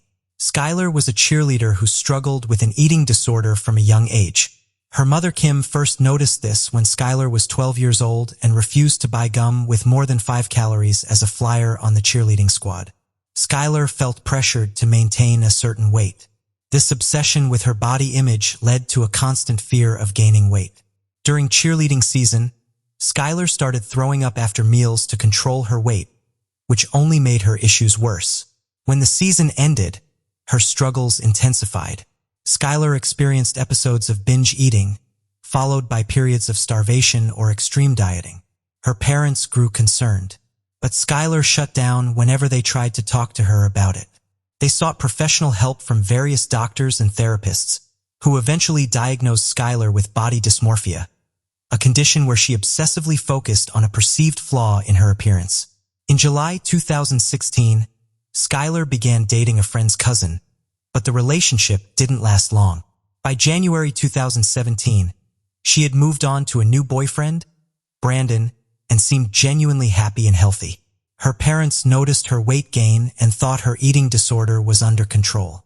In February, Skylar picked out her prom dress, a tightly fitted gown that required her to be laced into it. During a family vacation in mid-March, she wore a 2-piece bathing suit and looked wonderful. Her mom, Kim, wanted her to start taking birth control pills to protect her health. In mid-April 2017, Skylar visited her mother's gynecologist to obtain a prescription for birth control. However, during the visit, the doctor informed Skylar that she was approximately 8 months pregnant. Skylar requested the doctor not to tell anyone, and her mother remained unaware of the real reason behind her tears. Skylar and her boyfriend Brandon attended the prom on May 5th, despite her advanced pregnancy. 2 months later, on July 14, 2017, the police showed up at the Richardson home. They informed Skylar's parents, Kim and Scott, that they needed to speak to the teenager about something she may have witnessed. The police officers assured the parents that Skylar was not in trouble and took her at their word. Scott decided to drive Skylar to the police station, unsure of what awaited them. The police wanted to question Skylar regarding a call they received from a gynecologist's office. A patient of an OBGYN doctor gave birth to a stillborn baby and buried it in their backyard. The police were informed and took Skylar, the patient, into custody for questioning. Her father was not allowed to be present during the initial interview. The police read Skylar her rights and shared the details of the doctor's report. According to the doctor, Skylar had discovered her pregnancy on April 26th, but later reported that the baby was not alive and had been buried in the backyard. Skylar admitted to the police that she had given birth to a stillborn baby girl on May 7, 2017. She explained that she delivered the baby in the bathroom, noticed it was not breathing, and had no heartbeat. Feeling the need to bury the baby, she retreated to the backyard, dug a shallow grave and buried the body. To mark the spot, she placed a vase with a flower at the burial site. The police informed Skylar's parents, Kim and Scott, about the true reason for her detention. They were shocked to learn that Skylar had been pregnant, as they had no idea. They expressed sadness that Skylar had gone through this ordeal alone and without their support. Skylar revealed that she had named the baby Annabelle and claimed the father was a close friend's cousin, whom she briefly dated. Crime scene investigators searched the Richardson backyard, removing weeds and debris to uncover the baby's remains. Despite the challenges, they found several bones, including pieces of the skull, which they carefully collected and preserved. After more than 5 hours of questioning, Skylar and her parents were allowed to return home. However, 6 days later, the police contacted Skylar again, informing her that they had received new information from the coroner's office. They claimed that the baby's bones showed signs of burning, which Skylar vehemently denied. She insisted that she would never harm her child. The police suggested that Skylar might have tried to cremate the baby to hide the evidence, but she continued to deny any wrongdoing. However, Skylar suddenly changed her story, admitting that she may have used a lighter to try and cremate the baby's remains. She also stated that the baby might have been born alive and made a noise or even cried before dying. Skylar confessed to holding the newborn too tightly, which might have contributed to its death. During a lengthy interrogation, the police gathered enough evidence to arrest Skylar on a charge of reckless homicide. They believed she had suffocated her baby. After presenting the case to a grand jury, Skylar was indicted and arrested for aggravated murder, which carries a mandatory life sentence in Ohio. At her arraignment, Skylar pleaded not guilty to additional charges of voluntary manslaughter, abuse of a corpse, and endangering children. She spent the weekend in jail until her family secured a $50,000 bond. Skylar became the center of a media frenzy following her child's tragic death. The public judged and scrutinized every move she and her family made, taking a toll on their well-being. They retreated to the safety of their home, but even stepping outside became difficult due to threats and photographers. Despite her defense attorneys believing Skylar gave a false confession, the prosecution pressed forward with their case. Even when the medical examiner retracted her initial report of burning, the prosecution clung to Skylar's admission that she had attempted to cremate the remains. Throughout this period, Skylar's family endured immense stress and fear. The public scrutiny and threats made their lives unbearable, and they struggled to navigate a world under constant scrutiny. Skylar's defense attorneys worked tirelessly to defend her against the charges. Skylar's family raised the $50,000 bail, but as a condition of her release, she was ordered to wear an ankle bracelet. She remained confined to her home, avoiding public appearances. Over 12 months, Skylar's life took a different path. Her university plans were put on hold as she awaited trial for her baby's murder. The charges were serious, and the defense filed a motion to move the trial to a different county, but it was denied. Skylar faced the trial in the original jurisdiction, grappling with the emotional and psychological impact of the allegations and her isolation. Spending time with her dogs provided comfort and companionship as she awaited her trial. Her family stood by her, believing in her innocence and hoping the truth would come to light. Despite the challenges, Skylar remained determined to fight for her freedom. In July 2019, the state offered a plea deal. If Skylar pleaded guilty to the remaining charges, they would withdraw the aggravated murder charge. Skylar's parents were conflicted about the decision, but after careful consideration, Skylar turned down the plea deal. This decision terrified her parents, who wondered if she made the right choice. But they knew it was her decision, not theirs. Skylar went on trial on September 3, 2019 for the murder of her newborn baby girl. The prosecution presented as evidence a text message Skylar sent to her mother shortly after giving birth, saying she was happy and excited that her belly had returned to its normal size. They claimed this showed Skylar was relieved to be rid of her baby. The prosecution alleged that Skylar sent more texts to her mother and boyfriend within 24 hours of the baby's death, conveying her excitement and happiness. They pointed to phrases like, "I'm so excited and I feel so much better this morning," as proof of her guilt. The state believed Skylar was thrilled about the baby's death and attempted to hide her guilt. The prosecution also claimed Skylar had no intention of keeping her baby and presented evidence that she had searched online for ways to get rid of the baby. They alleged that Skylar's mother had threatened that her life would end if she became pregnant, which instilled fear in Skylar. On the third day of the trial, a doctor testified that the baby's death was a violent homicide, but admitted she couldn't determine when the baby's skull fractures occurred. The defense challenged the doctor's findings, suggesting she may have been biased. The defense also questioned the doctor's methods, pointing out that she didn't examine the remains under a microscope or consult with an obstetrician. Another doctor, a fetal medicine specialist, testified that it was unlikely the baby was stillborn, citing Skylar's admission that she felt the baby moving inside her. The prosecution's case included shocking evidence, including images of the deceased baby's remains, which visibly affected Skylar during the trial. Skylar's reaction to seeing pictures of her baby's remains was to stare straight ahead, avoiding eye contact. This stoic behavior contrasted with her emotional response the previous day when the judge entered the room. Skylar's defense attorneys argued that her life was far from perfect, even before the murder accusation. They claimed the prosecution's evidence was incomplete and misleading, and some texts were taken out of context. They emphasized that Skylar's frequent use of certain language did not prove she murdered her daughter. The defense highlighted Skylar's mental health struggles, particularly her long battle with an eating disorder. They presented evidence of her regular visits to a psychologist and nutritionist, along with pictures showing her varying weights and appearances. They argued that despite her physical state, Skylar tried to comfort and care for the lifeless body after giving birth. Skylar's attorney explained that she intended to tell her family about the pregnancy, but never had the chance. According to her doctor, she had 8 to 10 weeks before delivery and planned to attend prom and graduate before telling her mother, whom she knew would be unsupportive. An obstetrician testified that the baby was stillborn, and Skylar's description of the baby's appearance suggested it was not a healthy newborn.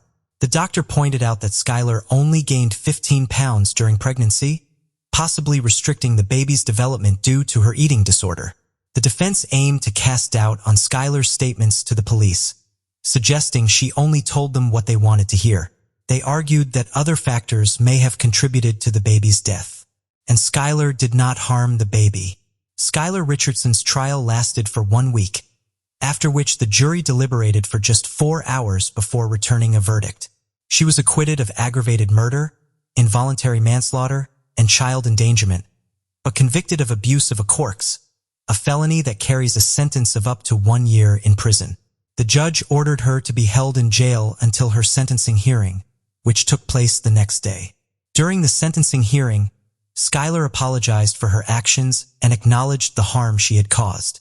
The judge strongly admonished her for her role in the tragic loss of her baby, believing that if she had made better decisions during her pregnancy, her child would still be alive today. The judge sentenced her to 3 years probation for abuse of a corpse, emphasizing that her actions were morally reprehensible and illegal. In November 2020, a judge granted her request to terminate her probation 2 years early, acknowledging her progress and agreeing that she no longer required supervision. Since being acquitted, Skylar has taken advantage of her opportunity to demonstrate her rehabilitation. She has completed 2 semesters of college and has been working part-time at the law firm that represented her. Although she has faced challenges in finding employment due to her probationary status, Skylar remains determined to pursue her career goals, including attending law school and becoming a public defender. Grace Emmy Rose Millane was born in Essex, England in 1996. Born to parents David and Gillian, she was the youngest of 3 siblings and had 2 older brothers, Michael and Declan. She was sociable, lively, family-orientated, and loved all things creative and artistic. Grace attended the University of Lincoln and graduated with a degree in advertising and marketing. She was excited for a new adventure before she started the next phase of her life. She had saved up for a year-long backpacking tour after her graduation.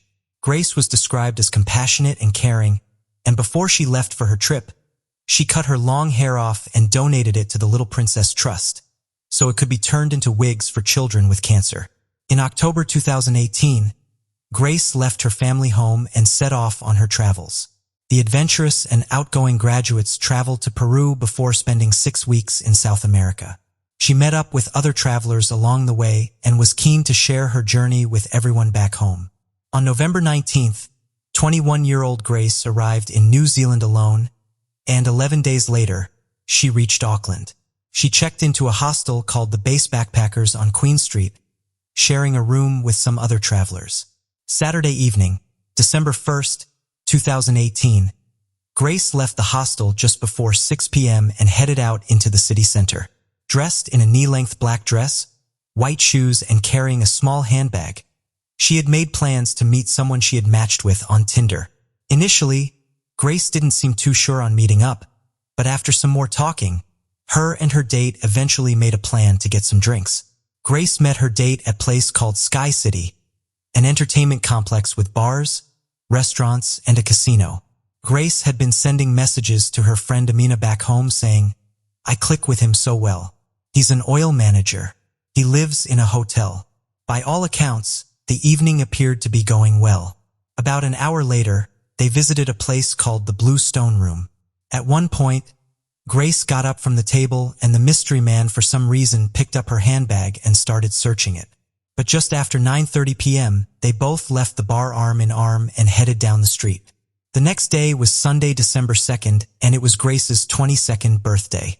Her family and friends at home were sending messages and reaching out to her over social media, but Grace unusually wasn't responding to anyone and her 2 phones were going straight to voicemail. Her brother Declan said she had been bombarding them with details and pictures of her trip so far, and no response from her on her birthday was immediately alarming. Grace was a home bird, and this was a red flag.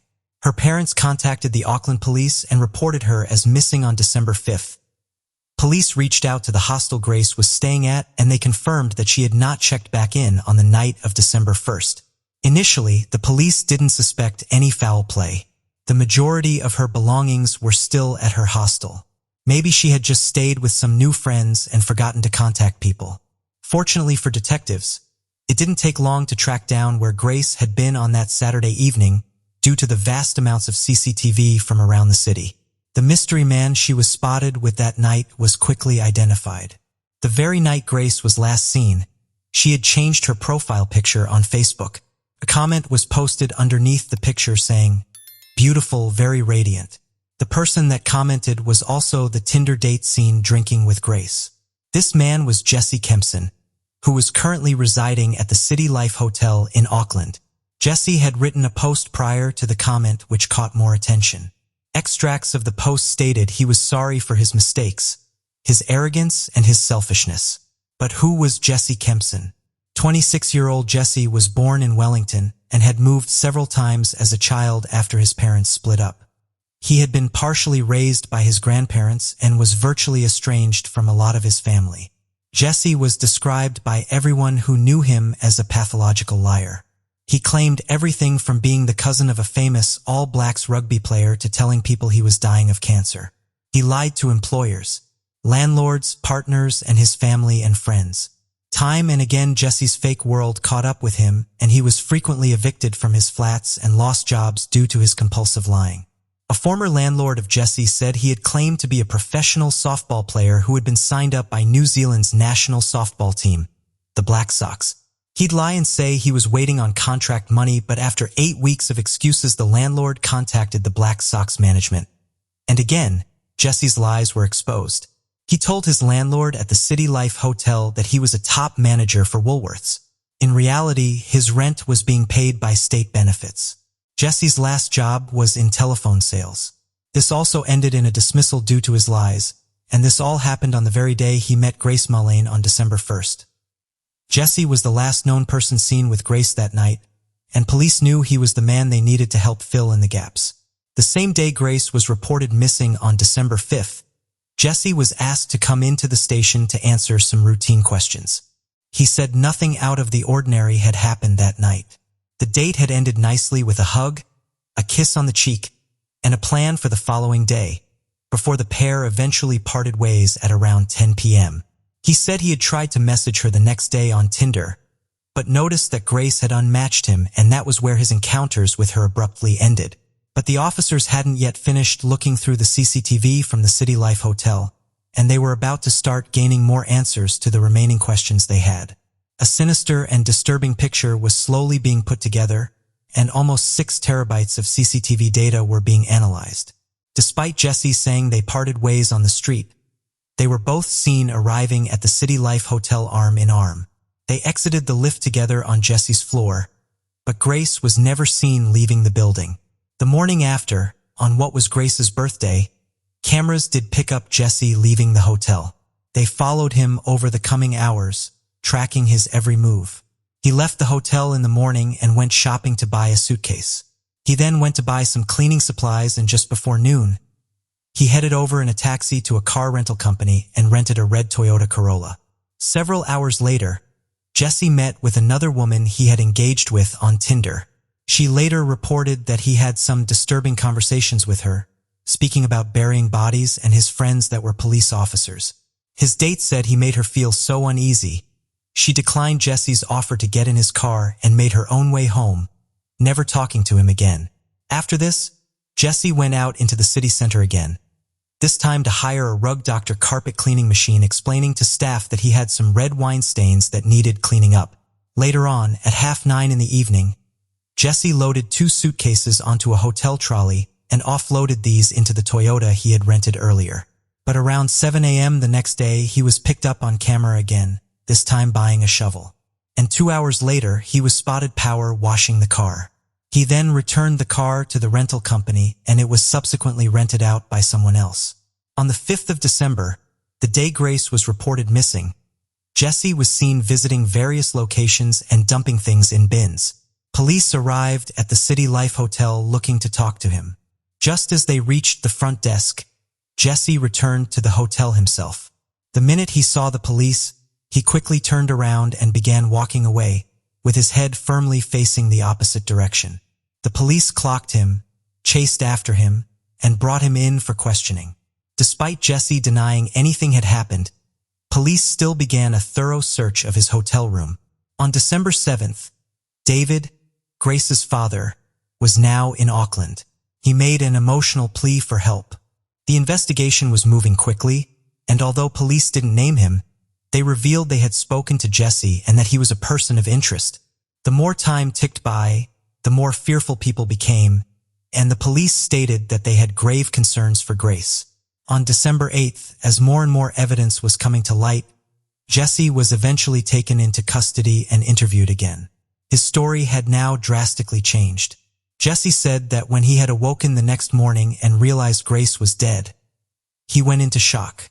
He panicked and put her body in a suitcase and drove out to bury her. He still denied any guilt, however.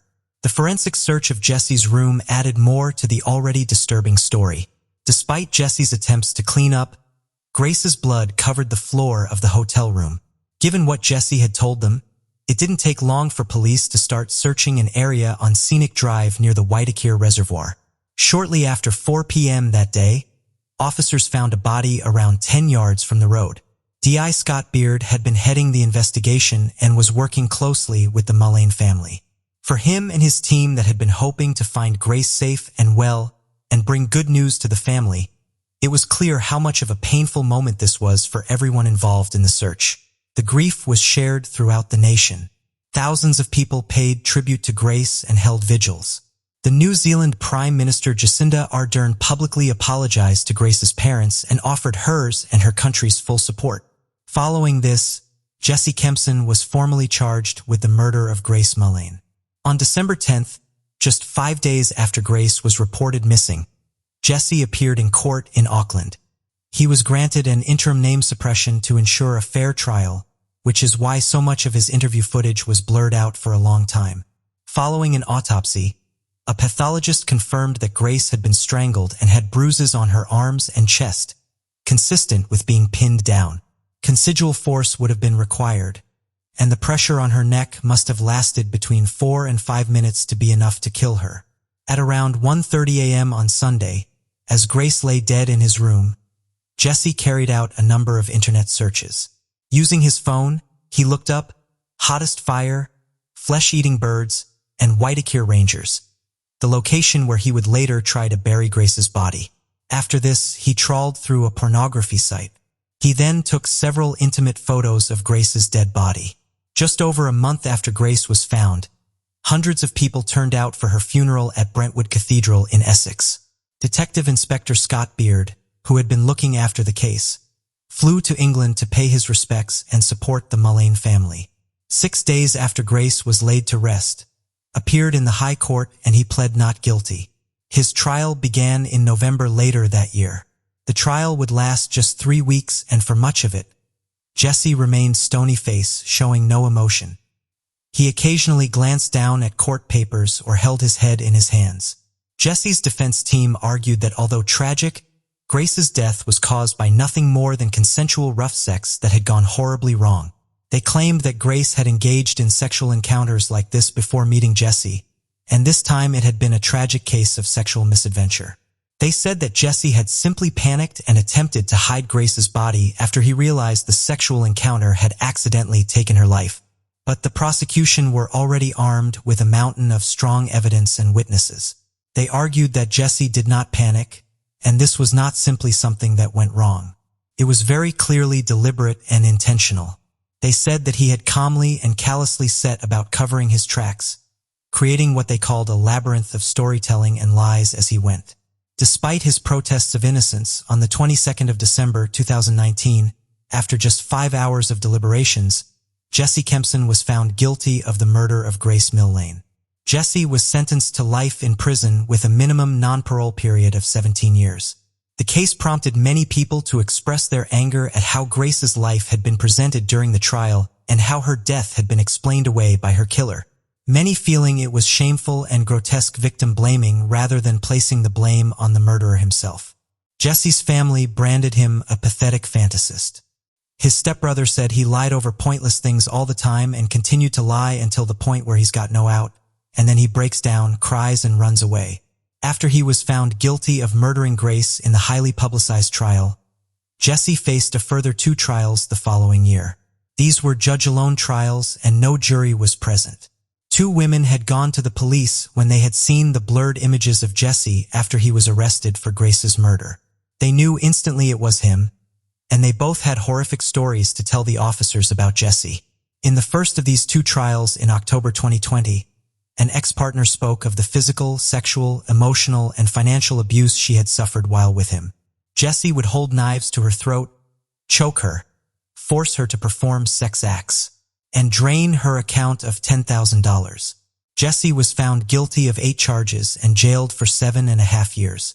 In November 2020, he was put on trial again, this time for raping a young British tourist he had met on Tinder 8 months before he had murdered Grace Mullane. He forced himself on her and said, "If you don't do this, I will kill you and I will kill your family, and you know I will." He was then found guilty and given another 3.5 years in jail for this crime. This brought the total to an additional 11 years, which will run concurrently alongside the sentence he received for the murder of Grace. When Justice Jeffrey Venning found him guilty of rape, it prompted an aggressive outburst from Jesse. Tragically, in November 2020, Grace's dad, David Mullane, passed away after a battle with cancer. In December 2020, the name suppression concealing Jesse's identity finally lapsed when the Supreme Court denied his last-ditch appeal against his sentence in Grace's murder. It is alleged that Jesse is working on appeals in both of the sentences for the 2020 trials as well. To honor Grace's memory, her family and friends raised a record amount of money for the White Ribbon Campaign. The White Ribbon Campaign is a charity looking to end male violence against women by engaging with men and boys to make a stand against violence and challenge behaviors. Grace's family and friends raised over £11,000 in her name. The Love Grace campaign was also set up in Grace's honor. The campaign asks for donations of handbags filled with essential items to help provide support for women seeking refuge from harmful and abusive relationships. Case of Sierra Jugjen. Sierra Jugjen was a bright and cheerful young woman who spread joy and laughter wherever she went. Her adventurous nature and ability to find humor in any situation made her a delight to be around, even when she made mistakes. As she entered high school, Sierra's confidence and enthusiasm only grew. She fearlessly tried out new experiences, including volleyball, and showed remarkable poise both on and off the court. After returning from a family vacation on July 19, 2016, Sierra was excited to start the new semester at the University of Toledo, where she had plans to study abroad. She had recently bought a new bike and was eager to take it for a spin. Her mom wanted to discuss her study abroad plans with her, but Sierra decided to visit her boyfriend Josh's house, which was 7.12 miles away beforehand.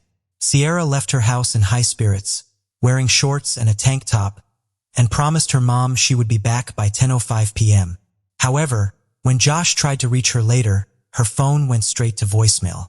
Alarmed, Josh called Sierra's mom, who immediately sensed that something was wrong.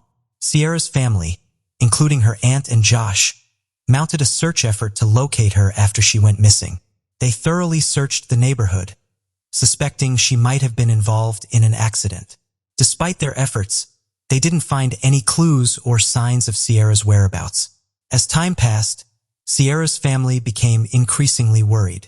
Her mom eventually contacted the police, who arrived about an hour later. A concerned neighbor informed the family that County Road 6 was blocked off, and they rushed to the scene. There, they found a chaotic atmosphere and officers who wouldn't allow them to pass. The officers weren't able to provide any information, leaving Sierra's family in a state of panic. In desperation, they decided to seek help from the FBI. As the night wore on, Sierra's family was left to wonder what had happened to their daughter, unable to rest due to their growing concern. The next day, Sierra's mom and aunt started searching for her by calling hospitals, looking for any unidentified females. Although they didn't find anything, they got a promising lead from Detroit, Michigan. A young woman who looked a lot like Sierra was in the hospital after escaping from a moving vehicle with serious injuries. To confirm her identity, a nurse asked Sierra's family to describe any distinctive marks on her body. Sierra's mom mentioned a scar on her calf and her pierced belly button. The woman in the hospital seemed to match Sierra's description, giving the family hope that they had finally found her.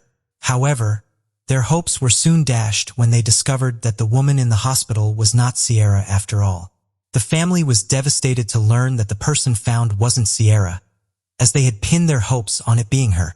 Later that morning, police officers came to Sierra's house to update them on the previous night's events. One of the officers had discovered a disturbed cornfield near the area while parking his car.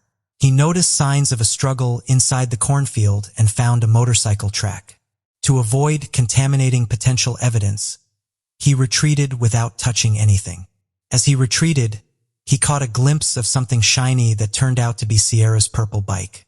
Further investigation revealed several items at the scene, including male and female sunglasses, a bloody sock, and a screwdriver.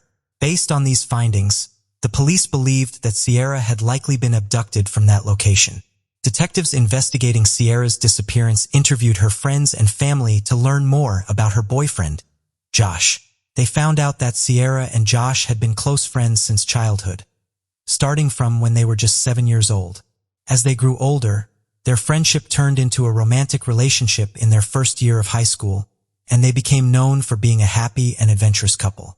Skiing was one of their shared hobbies, and they would often go skiing together. After high school, Sierra went to the University of Toledo, while Josh attended Bowling Green. Despite the physical distance between them, they remained committed to each other and would often talk about getting married someday. However, Sierra wanted to focus on her education before settling down, showing how dedicated she was to her studies. Despite the challenges of being apart, their relationship remained strong and serious. On July 19th, detectives learned that Sierra had visited Josh's house in the early afternoon. She left his house around 6:30 p.m. to return home, and Josh, concerned for her safety, accompanied her on his motorcycle for part of the way. However, after a few miles, Sierra insisted that Josh turn around and let her ride her bike the rest of the way home alone. Josh reluctantly agreed, and they parted ways. Josh headed back on his motorcycle while Sierra continued riding her bike. During the investigation into Sierra's disappearance, detectives found motorcycle tracks in the cornstalks near Sierra's bike. This discovery raised a key question. Did these tracks come from Josh's motorcycle? The detectives couldn't ignore this potential connection and began investigating further to see if they could link Josh to the scene of Sierra's disappearance. They set up a command post to gather and analyze any relevant clues. A promising lead emerged quickly. A local resident came forward, saying he had found a motorcycle helmet on the side of the road on July 14th while driving. He picked it up and stored it in his truck. After learning about Sierra's disappearance, he examined the helmet more closely and discovered red stains that appeared to be blood. The helmet was found in the same general area where Sierra's bike was discovered in the cornfield. The detectives asked Josh about his motorcycle helmet, and to their relief, he produced it, confirming he had it with him. They also verified his alibi by speaking with his parents, like ruling him out as a suspect. Although visibly shaken, Sierra's family never considered Josh responsible for her disappearance. The detectives were determined to identify the owner of the blood-stained helmet, recognizing the significance of DNA evidence. They sent the helmet to the crime lab for testing, anticipating a potential breakthrough. The detectives waited patiently for the results, hoping it would lead them closer to solving the case. The news of Sierra's disappearance spread quickly throughout the town, prompting the community to come together to search for her. Citizens joined forces, organizing search parties that scoured every possible area, searching for any clue that could lead to her whereabouts. As the townspeople worked tirelessly to bring Sierra home safely, they felt a strong sense of unity. To show their support, the community organized a candlelight vigil at the local high school. The atmosphere was emotional, filled with grief, hope, and determination. Hundreds of people gathered, holding candles and sending their thoughts and prayers for Sierra's safe return. After 2 days of investigation, the police received a tip about a suspicious van seen speeding through the area. They suspected that Sierra might have been taken in the van, possibly falling victim to sex trafficking. The police received a tip about a license plate number linked to a van that was speeding through the area where Sierra went missing. They interviewed the van's owner, who explained that he had sped up because another vehicle had suddenly approached from behind, possibly a family member searching for Sierra. This had startled him, causing him to quickly leave the area, which may have given the impression that he was involved in Sierra's disappearance. After 48 hours of investigation, the police had no leads on Sierra's whereabouts. As each day passed, her family's hopes of finding her alive were dwindling. The police continued their door-to-door search, which eventually led them to a nearby farm that belonged to James Worley. The farm had several structures, including a house, a trailer, and a large barn. The police questioned James Worley about the day Sierra disappeared, hoping to get any information that could help them find her. To the detective's surprise, James revealed that he had been riding his motorcycle on the day Sierra went missing. However, he claimed that his bike had broken down, causing him to lose some items, including a screwdriver and his helmet. The detectives were stunned, as these were the same items found at the scene of Sierra's abduction. This revelation raised significant suspicions about James. The detectives were determined to investigate further and question James about Sierra's disappearance. They noticed scratches on his face, indicating that he had been involved in a struggle. This discovery only increased their suspicions and raised more questions. They wondered if the scratches were the result of a confrontation with Sierra. The detectives decided to investigate James' background, hoping to uncover relevant information. What they discovered sent chills down their spines. James had a dark criminal history, including a previous attempt to abduct a 26-year-old woman named Robin Garda on July 4, 1989. On that day, Robin was getting ready for a neighborhood picnic when she decided to go for a bike ride. As she rode, she became thirsty and contemplated returning home. However, before she could make that decision, a car approached from behind and collided with her bike. The impact sent Robin flying into a nearby ditch. The driver, who later turned out to be James, approached Robin and asked if she was okay. However, he soon revealed sinister intentions, striking her in the back of the head and threatening her life with a screwdriver. He forced her into his car, attempting to handcuff her. Robin resisted fiercely, preventing him from securing the second cuff. Despite being on the verge of losing consciousness, Robin continued to fight. She screamed for help, but her cries were drowned out by the desolate cornfields. Just as she was about to give up, she heard a motorcycle approaching. The rider noticed her distress and stopped to help. Robin escaped by climbing onto the back of the motorcycle, leaving her captor behind. The motorcyclist drove Robin home, where she collapsed. Her mother called the police and an ambulance, and Robin was rushed to the hospital. The motorcyclist then led the police back to the scene, where they found James still present with his car. James cooperated fully, providing identification, but his account of the events differed significantly from the truth. He denied any intention of abducting Robin, but the detectives were not convinced. James Worley claimed that he had to restrain Robin with handcuffs after a bike accident to prevent her from harming herself, not to harm her.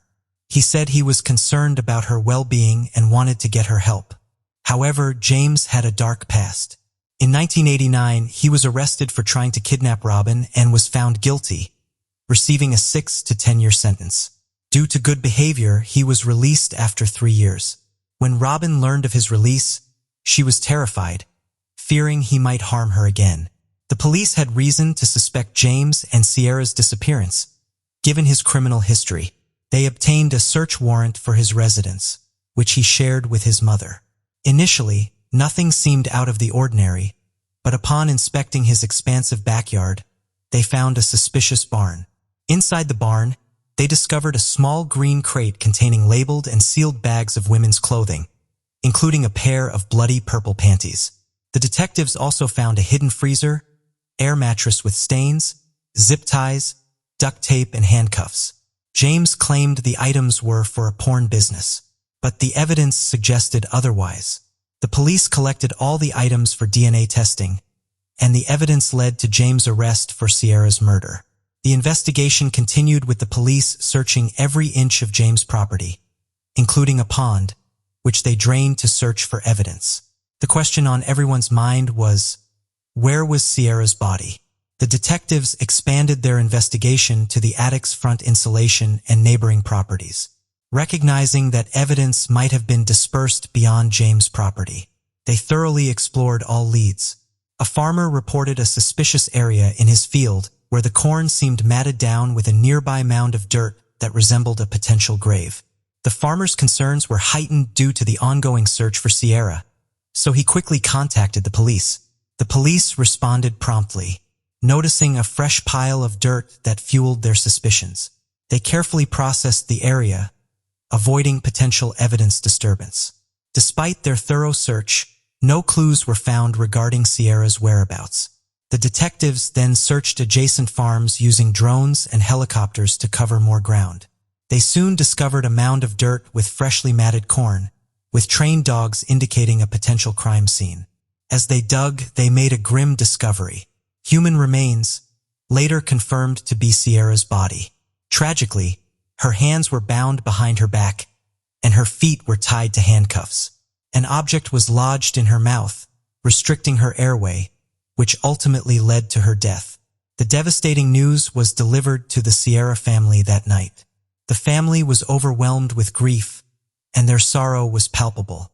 1 month after the abduction and murder, James Worley was indicted on 19 counts, including kidnapping and aggravated murder. 2 years later, Worley stood trial, pleading not guilty despite overwhelming evidence. The state presented a terrifying story over 8 intense days, and the jury deliberated for 6 hours before finding Worley guilty on all counts related to Sierra's murder. The sentence imposed was death. Thank you for joining us on this journey into the depths of unsolved mysteries. Cold cases not only challenge our understanding of the past, but also ignite our curiosity and determination for answers. Remember to subscribe to stay updated on our latest investigations. And if you have any information regarding the cases we've covered, don't hesitate to reach out. Together, we can shed light on the shadows of the past and bring closure to those who seek it. Until next time, stay vigilant, stay curious, and never stop seeking the truth.